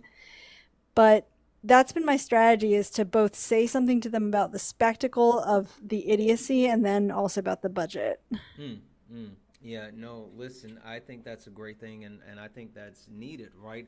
The worry that I have is, especially when you talk about Republican lawmakers, it seems like Mitch McConnell is the only person that's standing up to him. Am I off base, right? I mean, Because he's not getting reelected, and Exactly. because he had polio. Exactly. But like, Because he's like had a stroke and he's had multiple strokes and he's basically got a battery keeping him alive. Exactly, and it like he knows that this is it for him. So like, fuck it. Why support Trump when he's a fascist and Mitch McConnell is a ghoul. I've said this. How convenient. Yeah.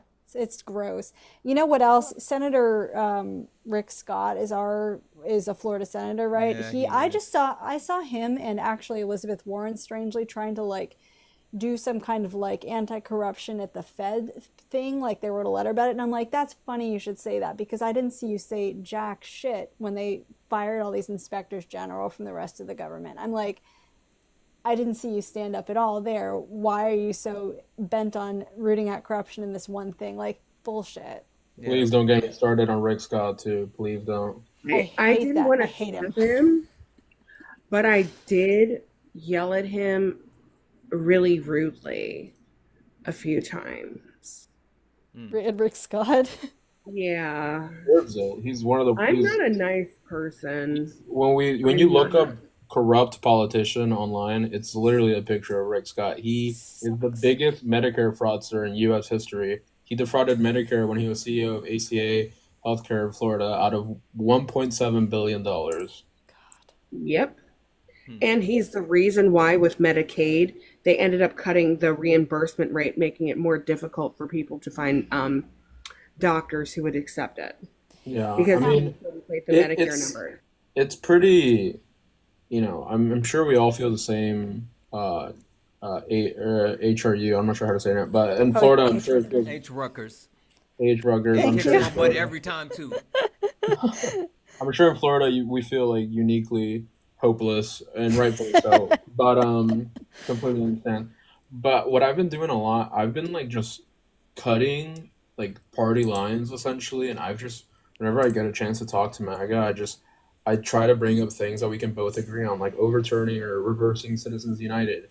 That is something that most people agree on and should agree on. And if you don't agree on reversing Citizens United, it's because you profit from corporations donating unlimited amounts of money to campaigns. And that's something that we need to do. And there's something in the House that we can do something about it. And that insider stock trading is something also that Republicans should be able to sit down with us and agree on that, hey, trading as a member of the House or as a Senate is wrong. It's like a referee betting on a game. I'm not saying that referees bet on games, but it's illegal.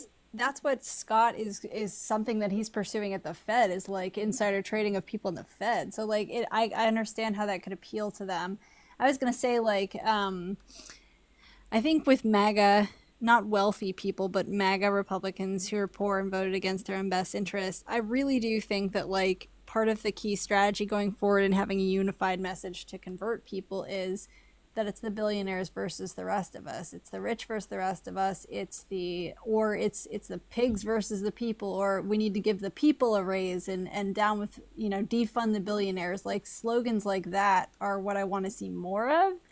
That's fascist. Yeah. No, like you got to be even more. Hold on one second, because I want to level set. I want to reset for a second. I know we're still fleshing out the conversation, but I do want to get to Lady Ram as well, because they've been patient. But let me just do this real quick. Guys, keep tapping the screen. Let's go ahead and get the likes up to 150,000 likes.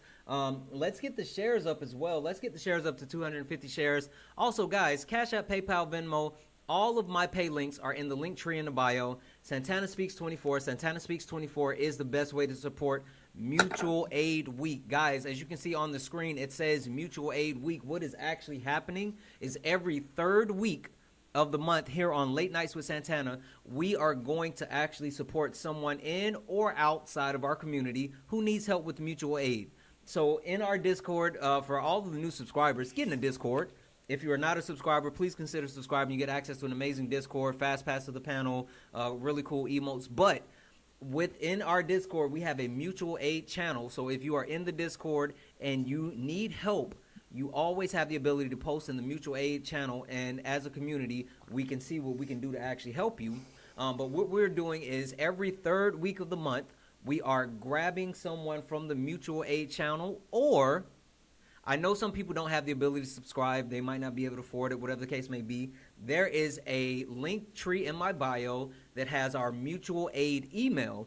If you are within our community, but you don't have the ability to actually subscribe and get into the Discord, but you need mutual aid support, you can email the details of your mutual aid situation and send that to us. It will be vetted, and you will be added to consideration to make a decision as far as who we are going to help for that third week of the month and drive that mutual aid effort. With that being said, this week we are focusing on a member of our community who is, them and their partner are trying to escape a very serious and dangerous situation out of Florida. They need as much help as possible. Them and their partner, it's really bad. But if you have the ability to actually help support, please consider donating. Everything is accepted. Anything's appreciated. With that being said, keep tapping the screen. Lady, I want to come to you, and then Omega, I need to introduce you. Lady, what do you have to add? And sorry for my voice being raspy, guys. I'm getting over a cold. But I just wanted to add, like, in my humble opinion, I really do believe that this election boiled down to more or less about race, and like we've all said, about the fact that it was a woman. I feel like a lot of people that voted for Trump, they support his ideology of racism. They support his ideology of fascism. So all his isms, they support that. And I work as a physical therapist assistant in a nursing facility. And with the changes coming with Medicaid and Medicare, like, it's going to impact my patients directly. There may be some patients who actually won't even be able to come to the facility to get rehab. But it's interesting because all of my coworkers who are all pro-Trump, now they're very quiet. They don't have too much to say. So I think there are some people who are finding out, like, what's going on, and it's starting to impact them. But for those who actually supported him, I mean, I think they just supported his ideologies with the with who he is as a person. I don't think it boiled down to policy for some people. No, I think that a lot of people, if I'm going to be honest, I think that a lot of people were willing to actually support Donald Trump based off of, and I think this had been said on the panel before, but based off of what they thought that it would do and how it would actually impact people outside of themselves, right?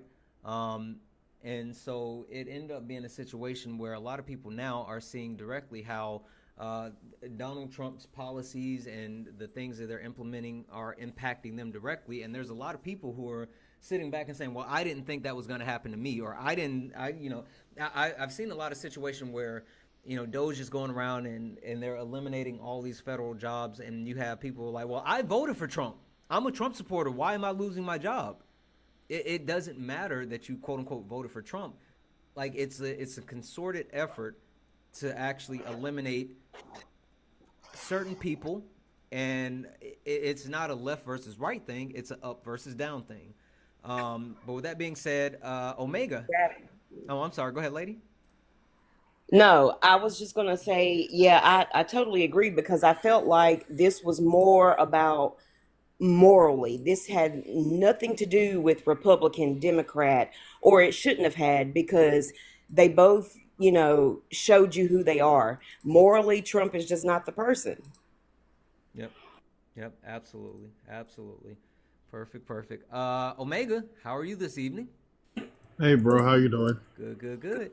Hey, can you tell the people, are you a Trump supporter, and have you had an opportunity to review the proposed 2025 budget?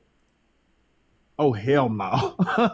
But yeah, I'm not a Trump supporter, and yeah, I haven't went through the 2025 budget, and yeah, it's just very disturbing to be honest. To some of the stuff that I read, it's they basically want to I don't know if y'all heard, but they don't want to vote on it until they agree that the tax cuts will be permanent. And I was like, so they want to make this um a fixture in the government for eternity. So I'm like, the thing is that like somebody was saying, it's a class thing. It's a thing that from the and it's not only a race thing, but it's a class thing. Especially at this point, you're seeing a lot of people saying that well, yeah, no more free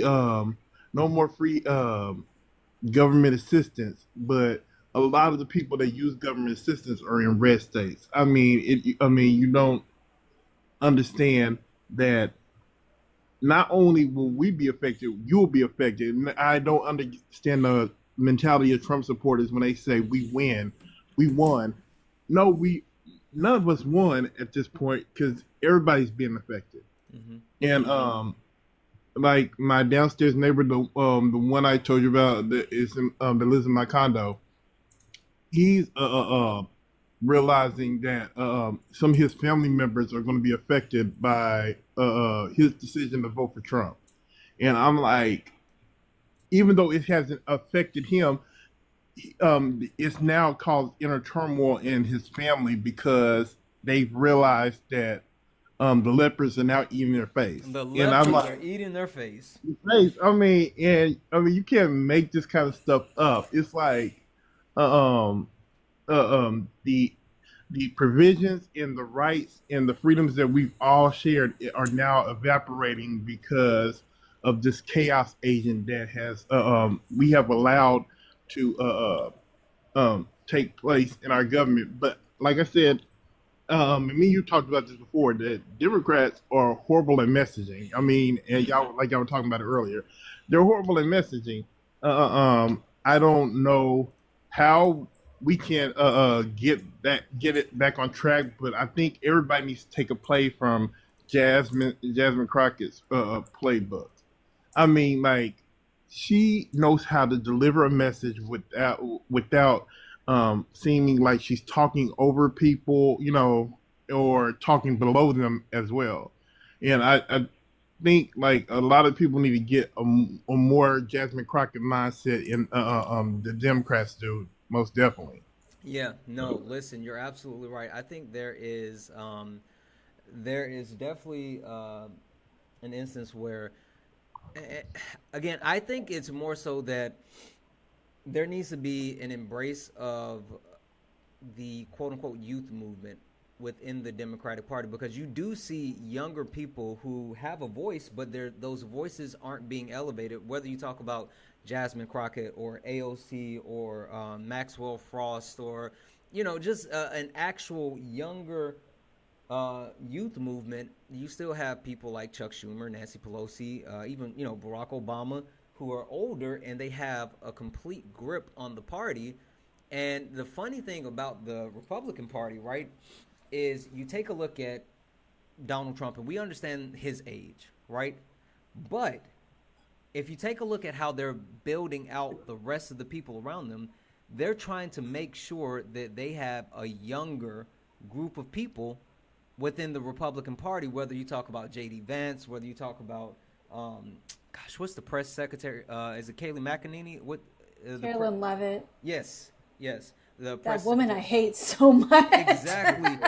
Like they're literally making sure that they are pushing younger people towards the forefront, because those are going to be the people that actually lead the party past Donald Trump, where the Democratic Party is not doing it. And so you see the Republican, like Donald Trump didn't know anything about TikTok or Aiden Ross or anything like that, but the younger people around him pushed him to those platforms, and he didn't win the youth vote, no matter what he would like to portray, but it did do something for his overall exposure. It did. It definitely did. And like you said, there needs to be a change of the old guard. There really does. I mean, Nancy. I mean, as much as I admire them, and everything, Nancy Pelosi, Chuck Schumer, all these old dogs need to let it go. They really do. I don't think Barack. I have to push back a little bit what you said, because I don't think Barack Obama has a problem ushering in the new voices, because I've seen him try to do it, especially when he was in office and after he left. Mm-hmm. But a lot of people are just not propelling the younger voices in the Democratic Party forward, and that's a problem. Yep. Hey Omega, could I ask you something? Well, sure. Hold on one second, guys. I do want to say this because we are getting a raid. People are coming in. What's going on, Parker Raid? What's going on, Parker Raid? Guys, as we start to roll in, keep tapping the screen, share the live out, do all the wonderful things to let the TikTok know that we are in the building. I appreciate everyone that is coming over from Parker's Live. Guys, thank you for being here. You are absolutely amazing. Tap the screen. Listen, I want to take a moment to talk about what we are doing. First and foremost, this is Late Nights with Santana. If you are a Trump supporter and you want to actually share your opinion, you definitely have the ability to get in the box. But if you are a friendly and you want to actually join the panel, you have the ability to do so as well. So go ahead and request up. All voices are appreciated and accepted here on Late Nights with Santana. But I want to highlight what we are doing this week. Specifically, we are doing what's called Mutual Aid Week. Mutual Aid Week, every third week of the month, here on Late Nights with Santana, we are going to be raising money for people in and outside of our community that need help. So with Mutual Aid Week, first and foremost, if you are a subscriber or you're not a subscriber, please consider subscribing. But if you are a subscriber, get into the Discord. In our Discord, we actually have a mutual aid channel. So for anyone that is a subscriber and you need help, you can post within our mutual aid channel. And with posting in our mutual aid channel, every month, the third week of the month, we will be picking someone in the mutual aid channel to help support. Now, if you are someone that cannot afford a subscription, there's a link in my bio that has a mutual aid email where you can actually send your mutual aid email over, and you will be vetted and considered for mutual aid. So again, every third week of the month, we're going to be supporting people that need help in and outside of our community. So anything that you guys donate tonight, Cash App, PayPal, Venmo, all of my pay links are in the link tree in the bio. Santana Speaks 24, Santana Speaks 24, which is in the corner of the screen. Anything that you guys donate will actually be, will go towards mutual aid, we have a member of our trans member in our community who them and their partner are actually looking to escape a horrible situation that is occurring down in Florida. They need as much help as possible. So any and everything that you actually donate will go to helping out that member in our community and their partner escape this crazy, horrible situation in Florida. So please, please, please consider donating. Again, anything is accepted and everything is absolutely appreciated. And guys, while you're here, tap the screen, share the live, give me a follow, do all the wonderful things. And oh, guys, W's in the chat for Keisha. Keisha sent a $5 donation to go towards the mutual aid. Keisha, thank you so much for that $5 donation. You are absolutely, absolutely far too kind. Thank you for that. With that being said, real quick, D Expressions, are you a Trump supporter? I know, but are you a Trump supporter? And have you had an opportunity to look at the proposed 2025 budget? Again, welcome in, Parker Raid. You know good and well I'm all Democrat. You got to answer the question. Yeah, I have actually looked through it, and I'm a Democratic. I had looked through the budget, and I tell you, Santana, I appreciate your show, by the way, and I love coming up here, man. I mean, this is the one show that I don't want to miss. Yeah. But I looked at the budget, man. I mean, this is ridiculous what he is trying to do, especially me being a veteran as I am. He taking away defunding so many different institutions. And these institutions are so important to having the functionality of the United States working.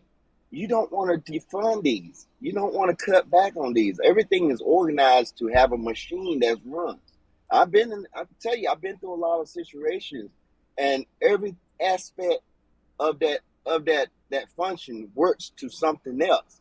And when you take something away from something else, you causing the situation to malfunction. And they don't understand what they're doing. As they defund these institutions, they're not only defunding the institutions, they're actually stopping certain things that's going to advance us.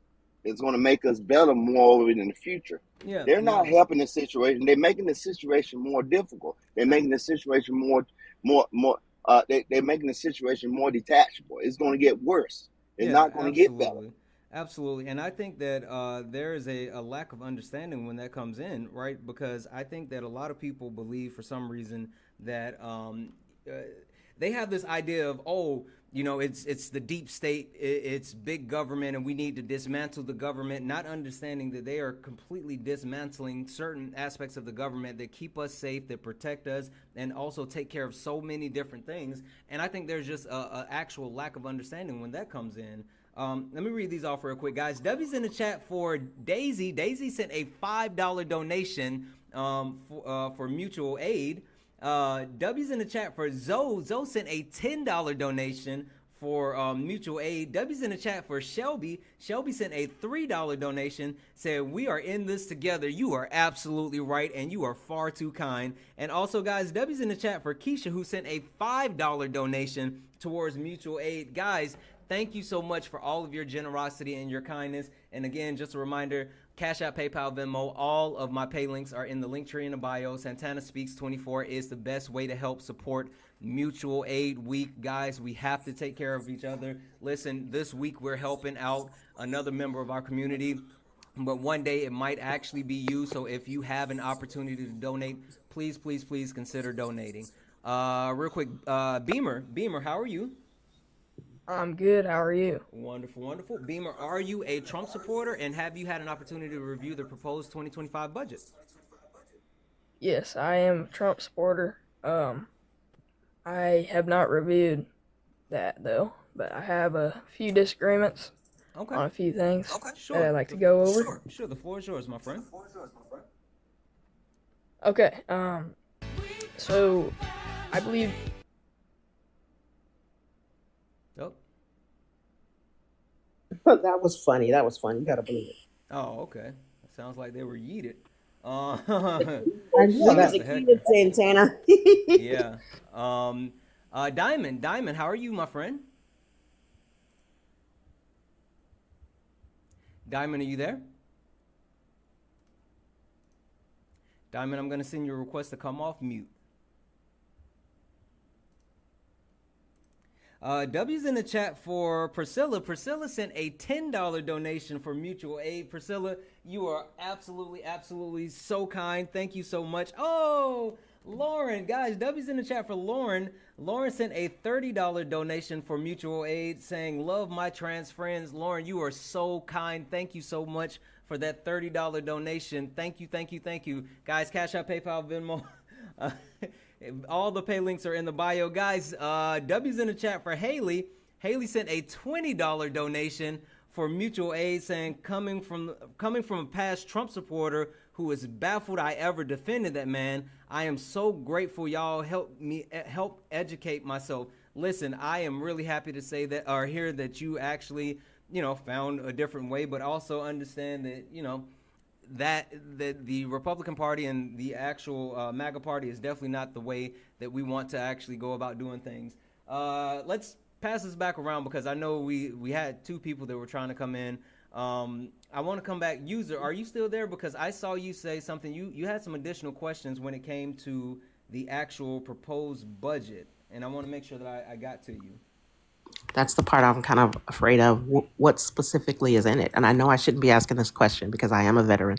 I should have done the research.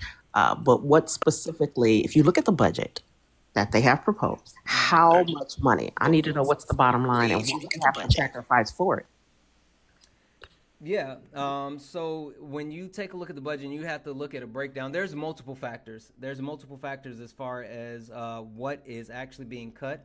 I mean, I've highlighted a couple of different things that are specifically being targeted, including $880 billion in Medicaid cuts, which, again, is the entire budget, which means that they're planning on cutting Medicaid, but then also $230 billion in SNAP benefit cuts. They're also looking to reduce certain protections when it comes to student loans, and also they are defunding certain environmental protections as well. So it is a targeted attack. And yeah, someone also said, yeah, they're taking $119 billion away from VA. Yes, they're specifically they're taking money away from the VA, but they are putting more money into the overall defense budget. That's a proposal as well. So it's super interesting to see how they're looking to shift money away from certain protections while also continuing to put more money into the military. Guys, W's in the chat for Taylor, who sent a $5 donation for everyone in the chat, and you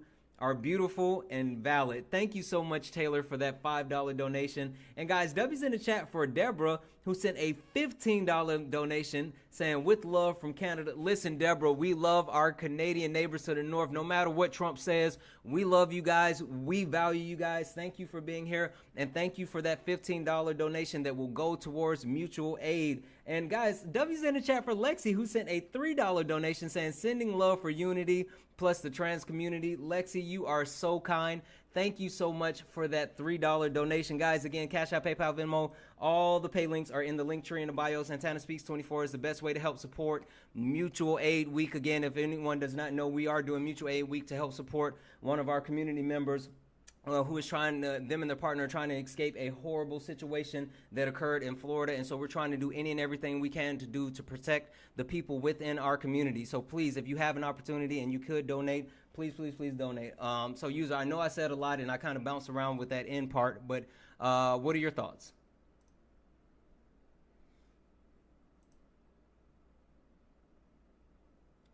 User? Can I say something, Santana? I didn't know you were still talking to me. I'm thinking about that. Go ahead. I was saying, so we covered those multiple things, but then also, again, there's a $119 billion proposal to cut from VA, and couple that along with I think they laid off, I have to look up the specific number. I think it's somewhere between 7,000 to 10,000 members of the VA. So it's been a whole thing. If you are a person that relies on the VA, this is going to be really, really hard. When you join the military, you're exposed to things that other people are not. You know, you go overseas, the water's not clean. You might have burn pits, so now you're inhaling a lot of plastic. You're throwing plastic into the water because I was in the Navy, and you have a high risk of getting cancer. And once you join the military and you go somewhere and you see something, you cannot unsee it. So you have people that do have PTSD. If they hear a loud sound, they're like down on the floor looking around. And that is something that we can help if we keep medicine for the VA. So what do we do at this point? That's my goal, to find out, what does everybody think we should do? Yeah, that's what I was saying. I mean, I'm sorry, I'm speaking right quick because hey, thank you, veteran. I'm a U.S. Army. I'm a veteran of U.S. Army myself, and she's right. That's what I was going to mention earlier. Veterans don't need cutting Medicaid or their medical supplies because there's a lot of veterans out there that's got a lot of medical defects. They get out of the military. You got to remember, this medicine is to keep them under control. I'm gonna be honest with you because they're gonna need it. You guys don't understand the concept on how a military veteran is that have been either shell shocked or a grenade bombed out a grenade or any other thing. I'm gonna put it that way. I can't say a lot, but they need this medicine. They need this highest amount of money put into helping them get better because they're going through so much after they're traumatized from all the situation that they have actually encountered through the military. And I agree to my lady that was talking. She's a veteran. You don't want to cut anything in the medical division. You give it more to the military. Hey, we got a plenty of guns. We got a plenty of tanks. We got a plenty of everything. Them putting more funds into the equipment is not going to benefit because we leave half the equipment where we're going because we have to save the soldiers. We ain't got time to save some damn we ain't got time to save equipment. We got time to save soldiers and people to get back home to their families. Yeah, that's the only thing important, and that's why I try to explain to people: equipment is not the key.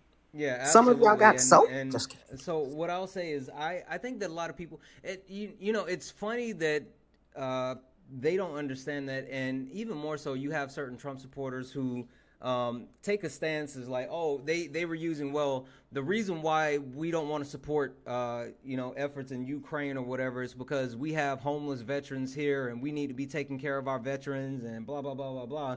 But at the same time, you have things like this where these spending cuts are happening, and you purposely see them not doing the things to actually take care of our veterans. So it's wild to hear like the proposed cuts and the way that it's going to impact veterans, but at the same time, them not necessarily doing the things that they quote unquote should be doing because they want to actually protect the veterans. Let me read these two off, and then I want to introduce the new people on the panel. Guys, W's in the chat for Lauren. Lauren sent a $30 donation saying, love to my trans friends. Thank you so much for that $30 donation for mutual aid, Lauren. And W's in the chat for Carl, who sent a $10 donation.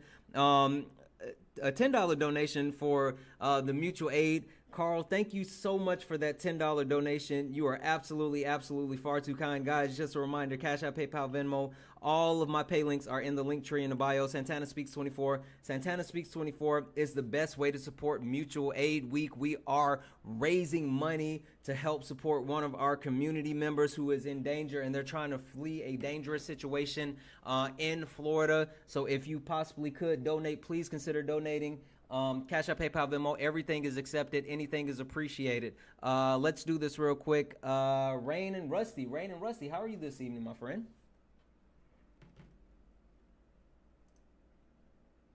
Rain and Rusty, I'm going to send you a request to come off mute. Rain and Rusty going once. Can you hear me now? Yes, I can hear you. How are you this evening, my friend? I'm doing all right. How are you? Wonderful. Rain and Rusty, question for you. Are you a Trump supporter, and have you had an opportunity to review the proposed 2025 budget? I am not a Trump supporter, and I have not looked at the budget. I've been so preoccupied with all the chaos and all the things that are being put in place. There's so many, and so it's really hard to keep track. It really is total chaos, and I think that was his mission, so that we are unable to see everything that he's doing. Yeah. But what I can tell you is I'm in the midst of being close to and seeing a lot of coworkers being terminated. And I just simply don't understand, with all the things that the government spends money on, why are those things not being reviewed? Everything from office furniture to supplies to the decor in the buildings. I mean, there's so much stuff that can be reviewed and sold or terminated or whatever. Why is the first choice people? Yeah, I think that like Americans, what we go look ahead. at the thing is I mean I feel like we know for a fact that it's not necessarily about the people, right? I mean, if we're just going to be honest, it's not about, or I'm sorry, it's not about the actual money. It's about the actual people, and them wanting to actually do multiple things to hurt the structure of the United States government. But then also it goes back to what we're saying, right? The cuts that they're projecting is not only going to impact people with their jobs, but then if you're laying off thousands of people and at the same time cutting people Medicaid and at the same time cutting SNAP benefits, like you are literally impacting people on multiple points that could possibly impact the economy and the overall quality of life of everyday Americans. So it's a complete targeted attack where you see this many people, being laid off or entering the job force while they're, implementing tariffs and antagonizing our allies, and it's so much, and you're absolutely right. I'm sorry, give me 1 second. Let me read this out, guys. Debbie's in the chat for Danny. Danny sent a $50 donation for mutual aid. Danny, thank you so much for that $50 donation. You are amazingly kind. And then, guys, also, W's in the chat. I just saw it. W's in the chat for a different Danny who sent a $5 donation for mutual aid and say for mutual aid fund. Also, has anyone,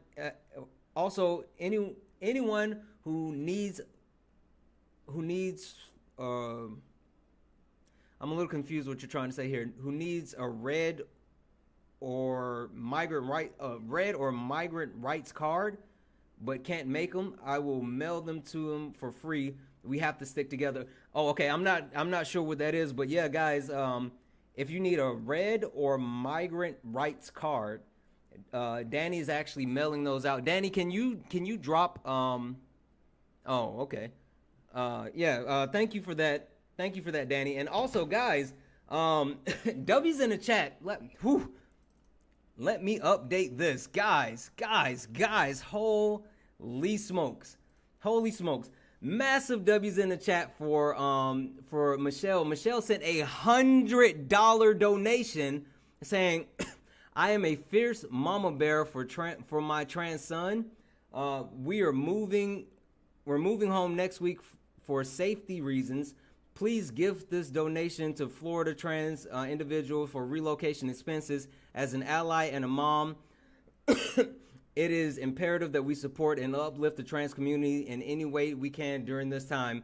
You are absolutely right. Thank you so much for that donation. And guys, massive W's in the chat for Carol. What up, Carol? Massive W's in the chat for Carol. Carol sent a $50 donation to go towards the mutual aid fund. Carol, you are absolutely too kind. Thank you so much for that donation. Guys, you guys are being so amazing. This is going to go such a long way to help support Mutual Aid Week with our community member who absolutely needs this. Guys, we have a little bit more time left in this night. So again, if you have the ability, please consider donating. Cash App, PayPal, Venmo, all of my pay links are in the link tree in the bio. Santana Speaks 24 is the best way to support the best way to support mutual aid and help this individual actually escape a horrible situation that is occurring in Florida. With that being said, let's continue to pass it around. Ubi, I know that you had your hand up, and I wanted to come back to you, and then I want to actually introduce the bee's knees. Yeah. So to what Rain and Rusty said, can you guys hear me? Yes. Yeah. To what Rain and Rusty said, I completely agree that it's like getting really hard to keep up with everything, and we gotta understand that that's the goal. on their side. This is the Mhm. strategy. Mhm. It's shock and awe. It's make us confused and make us not want to do anything and not talk about the thing or not talk about anything. But we need to keep focus on what we can do and what we can control. And at the same time, um, with those cuts to the VA and all this, what it shows is that they like the head is disconnected from the body. The head is disconnected from the arms and the legs. They don't really know what they're doing. They're just blanketly getting rid of things just because they want to. And it's like they have the House, they have the Senate, they have the presidency. If they want to cut certain agencies and cut funding and do whatever they want in their 2025 agenda, then they need to do that through the House, and they need to get the votes to do it, and they can't just be going around threatening everything because no agency is gonna want to. No one's gonna want to work in that agency or trust an agency if it's always coming under attack of cuts of funding. Like it makes everything so confusing, and it's on purpose on their side. Yeah. No. We had about 50,000 employees to accept that The buyout. up to resignation. Mm-hmm. Mm. And they haven't been given any information. Yeah, I couldn't believe it either. Fear gets the best of a lot of people, and unfortunately they couldn't read between the lines because in the emails we received there was no explanation about health coverage, social security benefits after resignation, whether or not they would actually be able to receive pay, how much. Some of us read somewhere where the cap on how much money they would receive during the period is $25,000. A lot of those people make $25,000 in 2 months. And so after that, what is it that they live on? How do they take care of their families? And I'm a veteran. And today I went online to check my benefits because I was nervous about all the things going on. Mm-hmm. And the site is blocked. They won't let you Wow. in to see your disability rating, how much you get a month. All that is blocked. And that's the only reason why I'm awake right now, because I'm freaking out. And if there's, I have to share that information with veterans because I want as many people as possible to check their VA to see if their stuff has been blocked as well. And it gives a simple message of our systems now. Hold on, let me log in so I can tell y'all exactly. Oh, you're not going to Yes, be able. and Hold on one actually, second. Hold on one second. Hold on one second. oh, go ahead. It's not going to, Rain and Rusty, it's not going to let you actually read while you're out of the app, just an FYI. I want to introduce the Bee's Knees next, and then I'm going to introduce Uncle B as well. But I just thought about something real quick, guys, because there's still 656 of us left in this chat, and we're getting close to the 30-minute mark. At 30 minutes, I'm going to put the timer on the screen, and then that'll be our countdown for the evening. But I'm going to challenge everybody here. I just thought about this, and I feel like we can do it. I feel like we can make at least $1,000 to go towards mutual aid tonight. I think we can do it. We're at 851.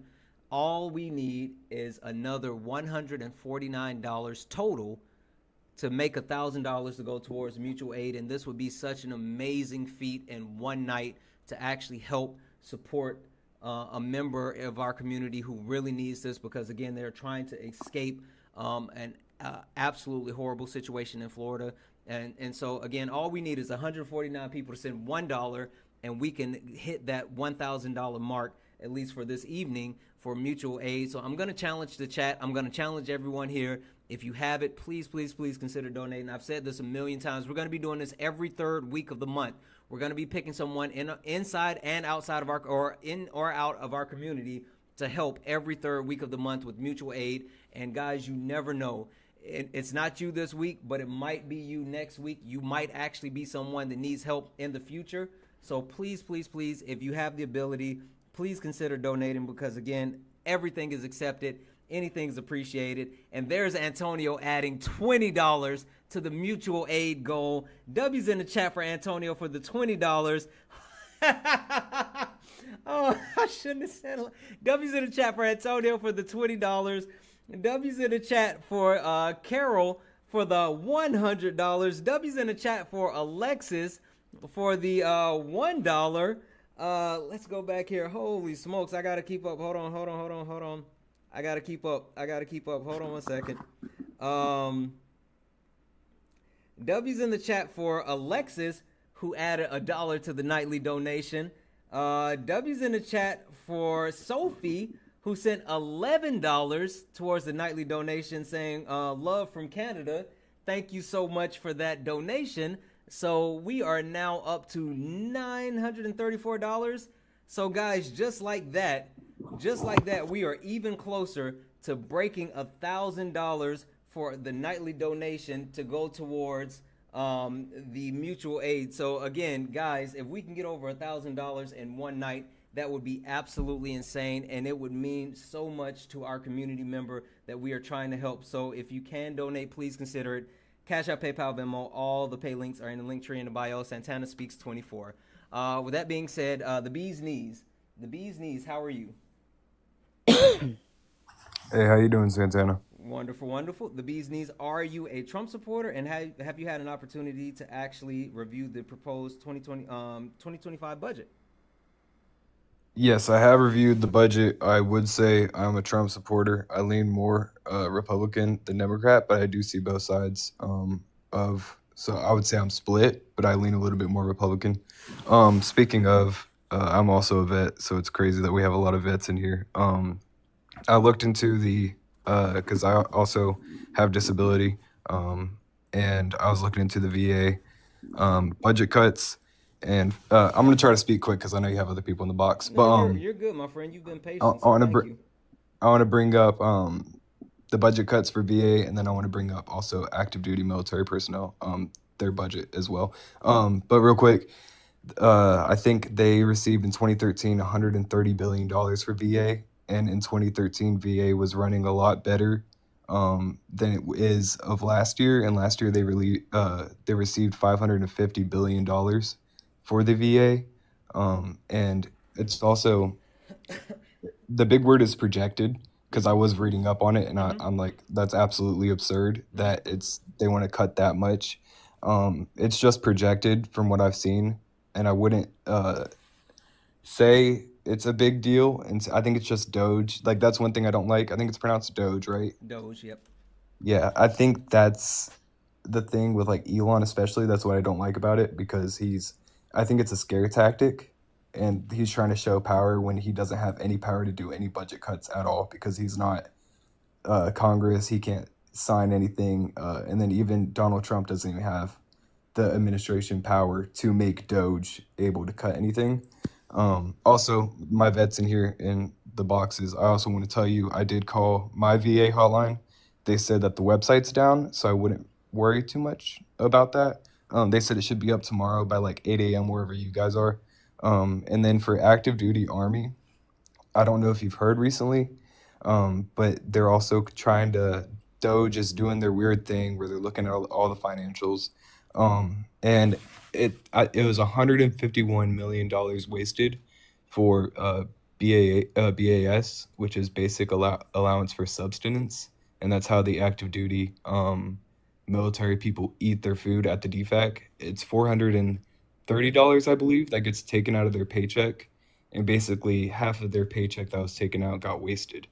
So I think actually the BAS, all soldiers get it. Soldiers that live in the barracks and eat in the dining facility pay a meal deduction, which is equivalent to if you go to Burger King, right? You go spend like $12 to get your meal. Mm-hmm. So when you go to the DFAC, that's about what you spend per day to eat at the dining facility. The difference is you only pay it once per day, but you can eat breakfast, lunch, and dinner. Yeah. So you're paying like less than $4 to eat breakfast, lunch, and dinner. Soldiers that live off base, they keep their BAS, and it's for the soldier to eat, off post. So I'm not sure what money they're talking about is It's being for wasted. Hold on it's one for the second. The Hold on barracks one second. Hold on personnel. one second. Hold on one second. what? Hold on. Finish your point, and I really got to interrupt for a second. Go ahead and finish your point, and I got to interrupt for a second. But go ahead. Okay, so No, it's no, no, for no. the I was barracks. talking about Oh, Rain and Rusty. Brain Rusty. You were almost finished with your point. Yeah, I was almost done. And so ultimately, the money that they collect for the meals per day from barrack soldiers, it goes to their food, it goes to those working in the dining facility, the upkeep of the dining facility, electricity, etc., etc. But somebody decided to publish it as being something other than that. But I've been both military and I continue to work to pay military. So believe me, a lot of this stuff that you hear in the news about DOD, like I said, they have so many places where they can actually cut the spending. Yep. But cutting spending on redirecting funds and all this kind of stuff that they're trying to put in the media is not all false. And I have no issue with someone on here reaching out to ask me, is that actually happening? How and when? Yep. I will Absolutely. answer your questions. Absolutely, and we'll get into that. Let me read these all because they're piling up, and I want to make sure that I don't miss any. Guys, W's in the chat for Jill, who sent a $5 donation saying mutual aid, standing with our trans friends. Thank you so much, Jill, for that $5 donation. Guys, W's in the chat for Sarah, Sela, I apologize, Sela, who sent a $20 donation for mutual aid. Thanks for doing this. Thank you for being here. Thank you for the donation. You are absolutely, absolutely too kind. Guys, W's in the chat for Lexi, who sent a $2 donation saying even the smallest amount goes a long way. We got this. You are absolutely correct, Lexi. And when I say everything is accepted, anything is appreciated, I absolutely mean that. W's in the chat for D, who sent a $10 donation. You are absolutely too kind, D. W's in the chat for Byron, who sent a $10 donation for mutual aid. Thank you so much, Byron. And massive W's in the chat for Alfred, who sent a $60 donation from AJ Athletics. Listen, he said, we got this. You are absolutely correct, Alfred. We absolutely have this. Guys, we have raised over $1,000 in one night going towards mutual aid to help someone in our community that is trying to escape a horrible situation in Florida. Them and their partner, they need any and every bit of support they can actually get. I challenge you guys to make over $1,000 tonight to go towards mutual aid, and you guys did that. Listen, we still got a little bit of show left. We still got a lot of love left. If there's anyone else that wants to support, let's keep it going. Let's make sure that we're taking care of the people in our community. Cash App, PayPal, Venmo, all the pay links are in the bio. Santana Speaks 24. Thank you so much. Thank you. The bee's knees, I want to let you get a moment to reply, but then I want to introduce Uncle B as well. Awesome, thank you, Santana. But what I was gonna say was, for the barracks personnel that go to the DFAC on post, I have my laptop pulled up, with the official release, for a few of them. So for Fort Bragg, the DFAC from the barracks personnel, where the BAS gets taken out when they eat at the DFAC, they received $23 million. Only $8 million of that actually got used to fund feeding the soldiers that live in the barracks. For Fort Campbell, $31 million was sent or given, taken out of their account for BAS or to pay the DFACs. Only $11 million got used for Cavasso, and the list goes on. And the big thing, I have a buddy stationed at Fort Bragg right now. What they're doing now is, instead of taking the full $426 out of your paycheck to pay the DFAC, they're splitting it in half now because of how much money was wasted, that $151 million. So they are doing good things, but I think the whole cutting of VA is total BS, and it shouldn't even be talked about, because that is the biggest thing. That's where I lean super left on that, especially military VA. They should not even be talking about cutting anything from the VA. That's absolutely insanity, because they served too, they did their time, they fought wars. Like all of us have probably been deployed here that are veterans in the boxes. So I think that's totally insane. Because right now, I'll be honest with you, man. I've been out now for like 18 years, but I did 20 years, 4 tours, and I'll be honest with you guys. I was injured 3 times. I still feel that pain when it rains, sneak, and snow. It's terrible, and I don't like medication. Don't get me wrong, but they give me certain things to help me. They kind of rub on me. They help me with the situation because that pain. You got so many PTSD or other soldiers that going through so much worse, and I go down there and help as much as I can. I live in Greenville, North Carolina, so I go to the vet hospital and help as much as I can. But I see in these soldiers and I see what their pain and their agony and what they're going through. Sometimes they need someone to talk to, but the medication keeps them calm. Because without a person like that with their medication, you're talking about some really strange things happen. They need the medical division. They need it. Yeah, well, and so even more than that, right? Because like this is the thing that I'll kind of say it bothers me, right? Because I absolutely agree that VA benefits are important, right? I think that we need to be taking care of our veterans, and cutting those VA benefits are, they're harmful. But even more than that, the reason why I don't want to get lost in the smaller picture, I want to make sure that we're looking at the overall thing. And let me just say this real quick. Hey, Captain, I'm sorry. I'm going to drop you down because I did not mean to bring you up. There was an accident. The boxes are closed. But listen, you are more than welcome to come back another night, okay? Wow, you a hater. Oh, okay. I guess.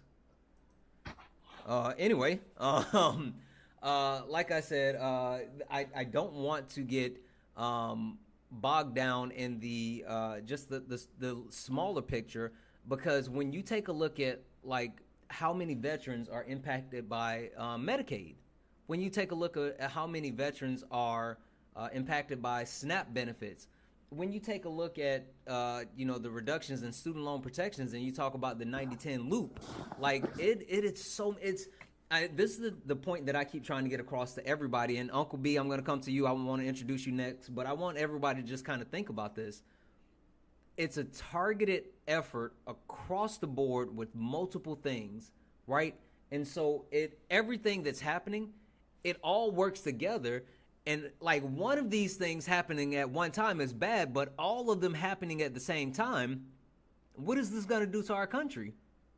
Like it's mind-blowing that all of these things are happening and moving at the same time. It's going to be very detrimental to our country as a whole. But 1 second here. So Uncle B, how are you? I'm doing pretty good. Wonderful, wonderful. Uncle B, are you a Trump supporter, and have you had an opportunity to review the proposed 2025 budget? No, I'm not a Trump supporter, and no, I didn't get to read the Project 2025. No. Not Project 2025. They proposed the actual 2025 through 2034 budget that's going to govern it's going to be the actual 10-year budget for the country. So not Project 2025, the proposed 2025 budget. I have a rare brain disorder, and I'm in a rest facility here, and man, I tell you, man, if they mess with the budget in any way, man, I'm in trouble. Right. I'm in trouble, man. Right. Like that's the thing that gets me, Uncle B, and like it feels like there's a loss of understanding as far as like the human element and how many people really are dependent. And I'm sorry. Go ahead, Uncle B. I didn't mean to cut you off. I'm sorry. No. Go ahead. I'm listening. No, it's just yeah. Like, it's so much. But go ahead. Yeah. you know, I wrote a book. I'm having a book reading tomorrow at 7 p.m. And besides being a retired military, I was also a state trooper. And Hold on, Uncle B, were you on Jessica Simone's live? Yeah, Oh, I that's remember me. you, and we looked up your book. What's the name of your book again, Uncle B? Brother's Redemption. I remember you, and it's on Amazon. Tell the people about that real quick. Well, real quick, you know, I had to arrest my own brother. He had to do 13 years on that arrest. And the book is also about what he's done since then. He got his bachelor's degree while he was in, and today he owns 2 trucks. But and I got about 15 to 20 reviews on Amazon so far. All but one gave it 5 stars. So You saved his life. yeah, I mean, I'm so proud of him, and it's really neat how the book is written. I wrote the first chapter, he wrote the second chapter, I wrote the third, and so on down the line. So you can kind of tell what we was thinking leading up to that night. But I'm having a book reading tomorrow at 7 p.m. Is that Eastern Standard? What time zone are you in? Eastern. Okay, 7 p.m. Eastern. That's 4 p.m. my time. Okay, I'm gonna make a note for myself. I'm gonna try to make sure I come through because I remember you were on the panel and I said that I was gonna try to come through and help. And I know Jessica Simone said that she was as well. So I'm gonna set a reminder for myself to see to make sure that I can come through and help support. Oh man, I sure do appreciate it. Absolutely. I sure do appreciate it. Yeah, it's a neat story. Now I realize everybody is not gonna get a chance to read the book for the book reading tomorrow, but I'm gonna try to get into it a little bit. And I'm gonna get my brother to chime in from Texas. Hey, okay, come through, brother. Yeah, so I think it's gonna be a good time. I'm kind of nervous, but hey, we're gonna make it do what it do. Hey, don't we always, Uncle B?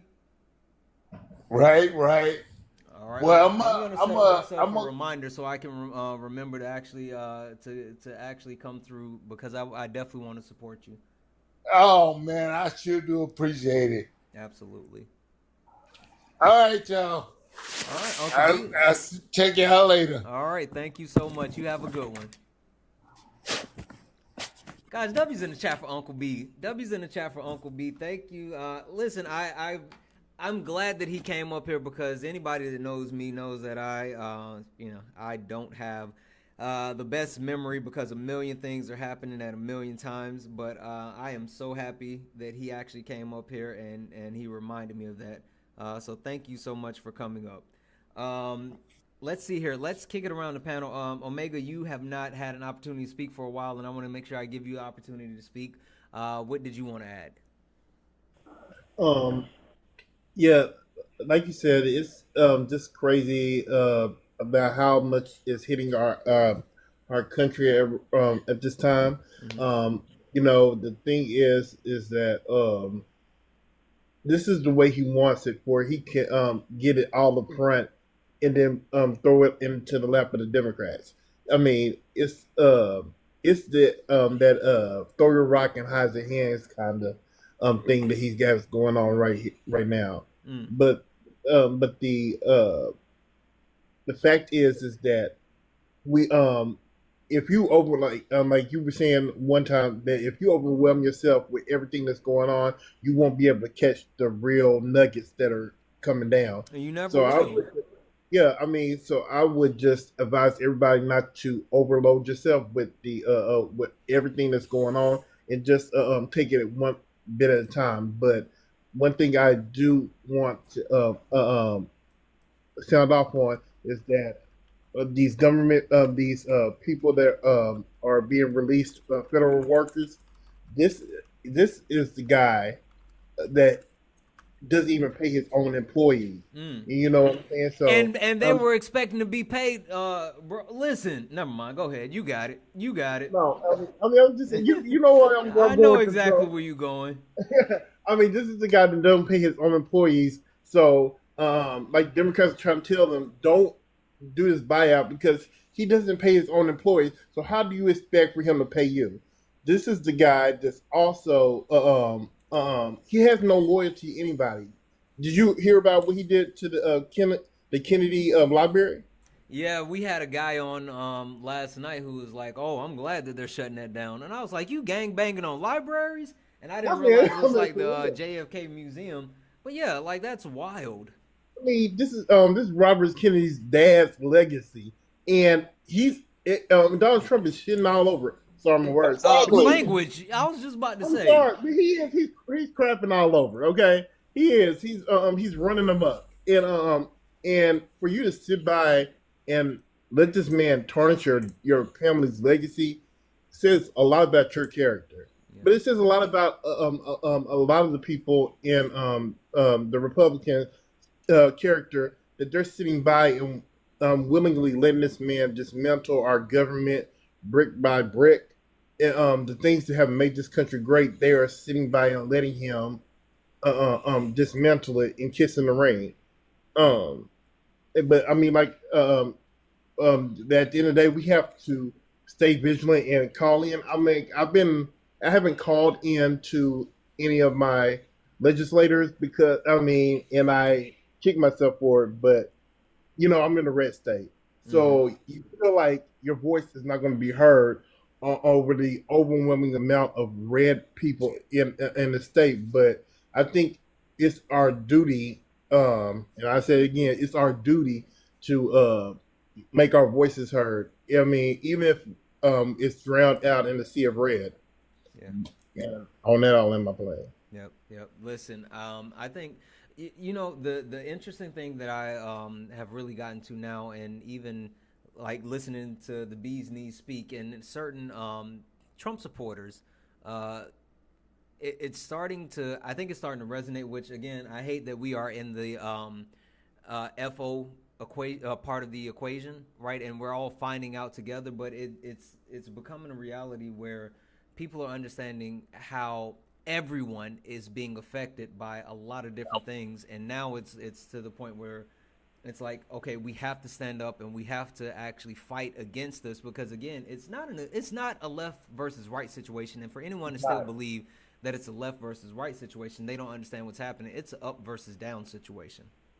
Exactly. At this point, it's a class situation. It is. I mean, because people that thought that they weren't going to even be affected are now being affected. I mean, like my neighbor, he's like, I can't believe my own brother's mad at me. I mean, what his brother? Let's be clear, his brother didn't vote, but now that he's seeing the repercussions and seeing stuff that is about to get cut that affects him, he's mad at his brother. So I'm like, I mean, it's one of those leopard eat your face moments. It's a teachable moment for the whole entire country at this point. Yeah, it absolutely is. But listen, bro, I appreciate you coming up and hanging out and spending some time on the panel. Oh, no problem, bro. All right, I'm gonna drop you down.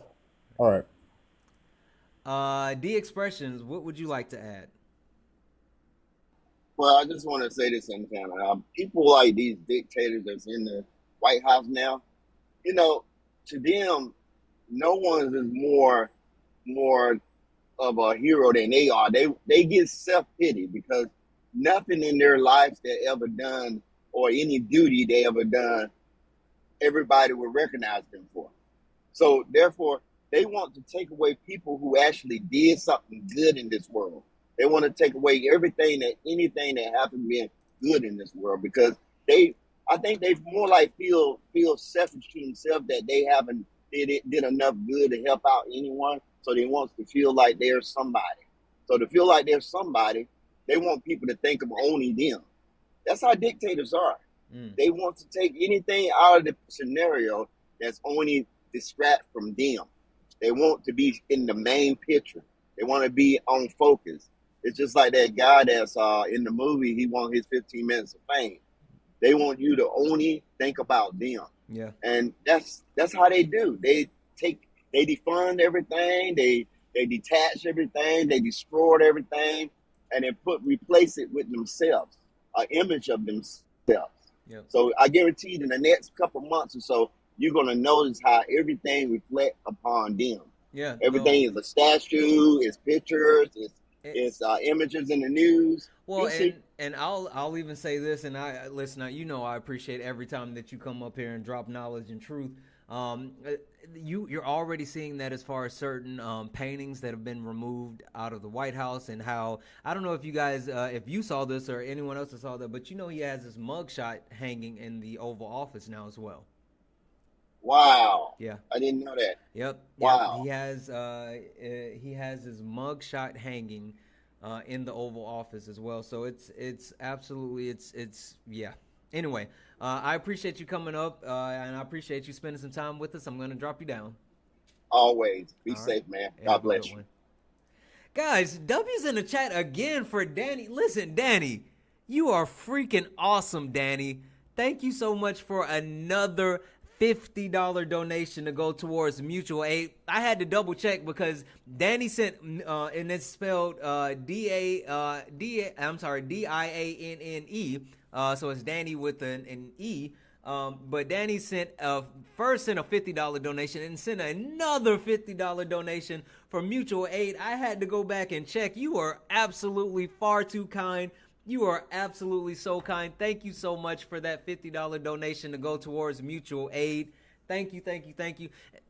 I'm gonna just throw this out there. Is there any way we can get another $9? Because I would love to have, this at $1,100 and not $1,091. So if anyone wants to send a $9 donation to make this number like normal, please consider Cash App, PayPal, Venmo. All the pay links are in the bio. But again, guys, this is Mutual Aid Week, and every single dollar donated here on Late Nights with Santana will go towards supporting mutual aid efforts for people for people in our community. Trans people in our community are looking to actually escape a horrible situation in Florida, and you guys have been so amazing.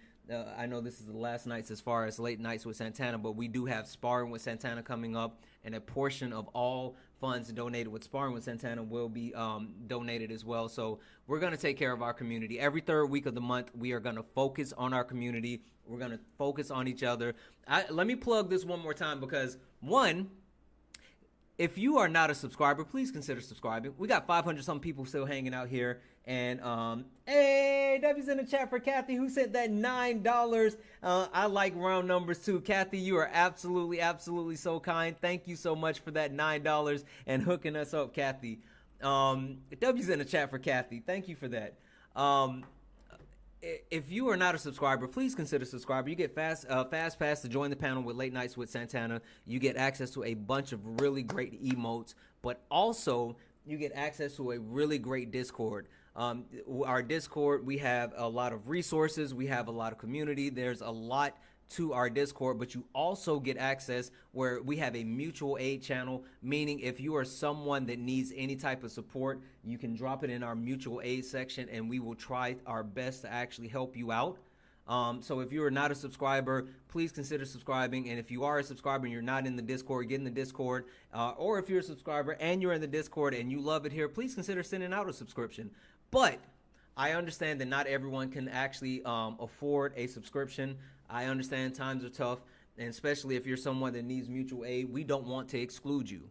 And we won't exclude you because you're still a part of our community. Just because you're not in the Discord doesn't mean that we're not going to actually help take care of you. So if you go to the link tree in my bio, we have a mutual aid email where if you send all of your information via the mutual aid email, it will be vetted out and you will be added to the consideration for Mutual Aid Week. So we're going to do it every third week of the month, Mutual Aid Week, where we raise funds to help people that are in our community. We are going to take care of each other, especially over these next 4 years. Listen, if you're not, follow me on all the social medias, Blue Sky, YouTube, Instagram, Twitch. Follow me on all of them. But on Blue Sky, anytime that I post something, I always put the hashtag We All We Got.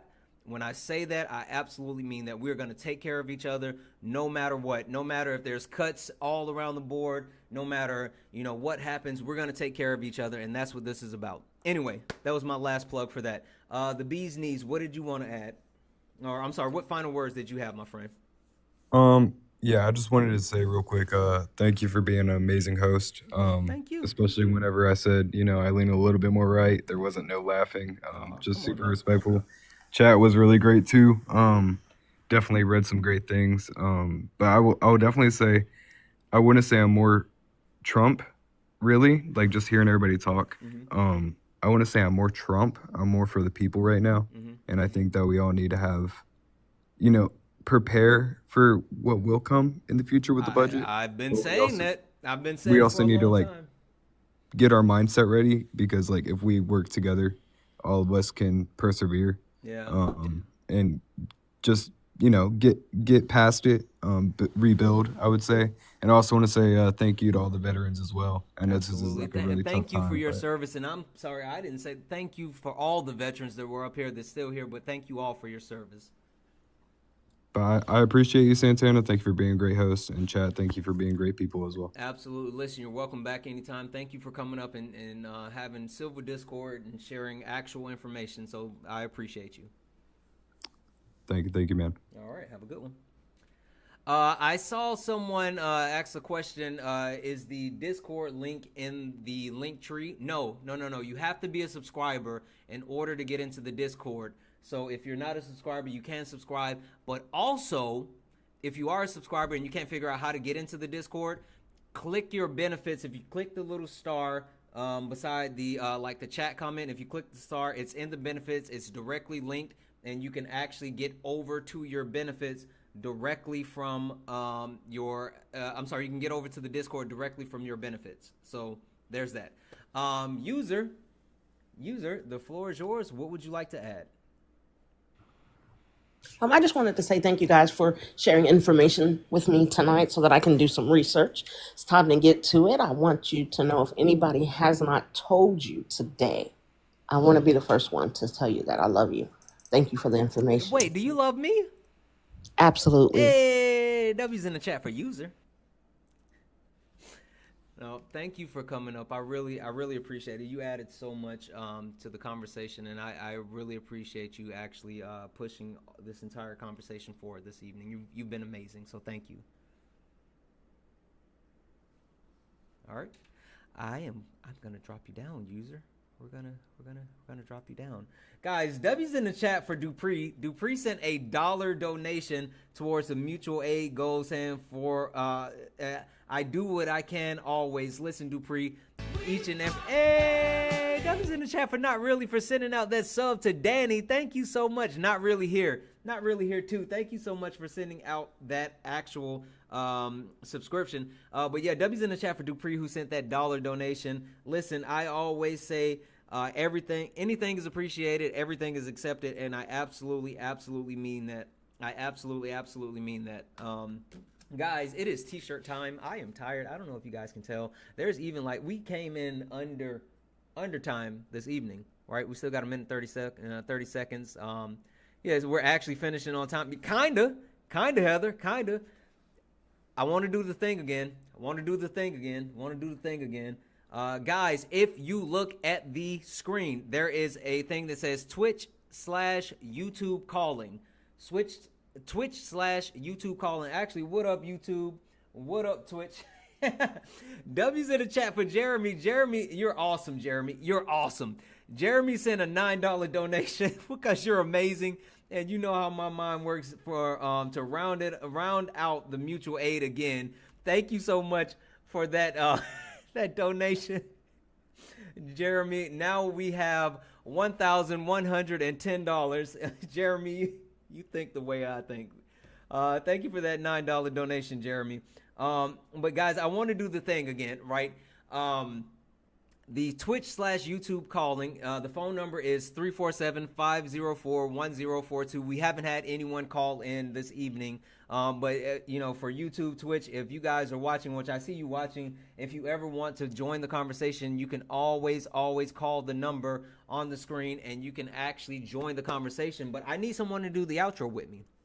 I need someone to call it a night with me. So if anyone's free, if anyone wants to pick up the phone and call in, it's 347-504-1042. Go ahead and give us a call. I need someone to do the outro with me. Unless you guys just want me to do it by myself. I mean, are you guys going to leave me high and dry? Because I feel like you guys might leave me high and dry. I don't know. I just need one person to call. Just one person to call. If anybody's willing to call and actually do the outro with me, then I don't know. It seems like nobody's willing to call. I guess you guys don't love me. I knew it. You know what? I knew it. Chat, I knew that none of you guys love me. So I guess I'm going to have to do the outro by myself because no one is calling. I'm sad. I'm going to cry. As a matter of fact, I'm going to cry myself to sleep tonight. Just an FYI. I'm going to cry myself to sleep. Anyway, guys, oh, what just happened? W's in the chat for Justin. Justin just sent $1 donation. Justin, you're funny. Justin sent $1 donation, and this is the absolute best way to end it. We now have $1,111 for our nightly mutual aid fund 1111. Yes, Justin, you are awesome. 11, and I will take that. 1111. Guys, I love you so much. I will see you all tomorrow. Thank you guys for all the likes, the shares, the taps, the love. Let's really quick. Oh, hold on a second.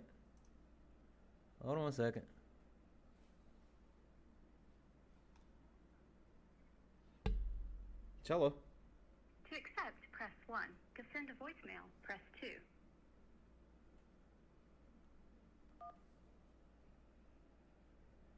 Hello? Hi.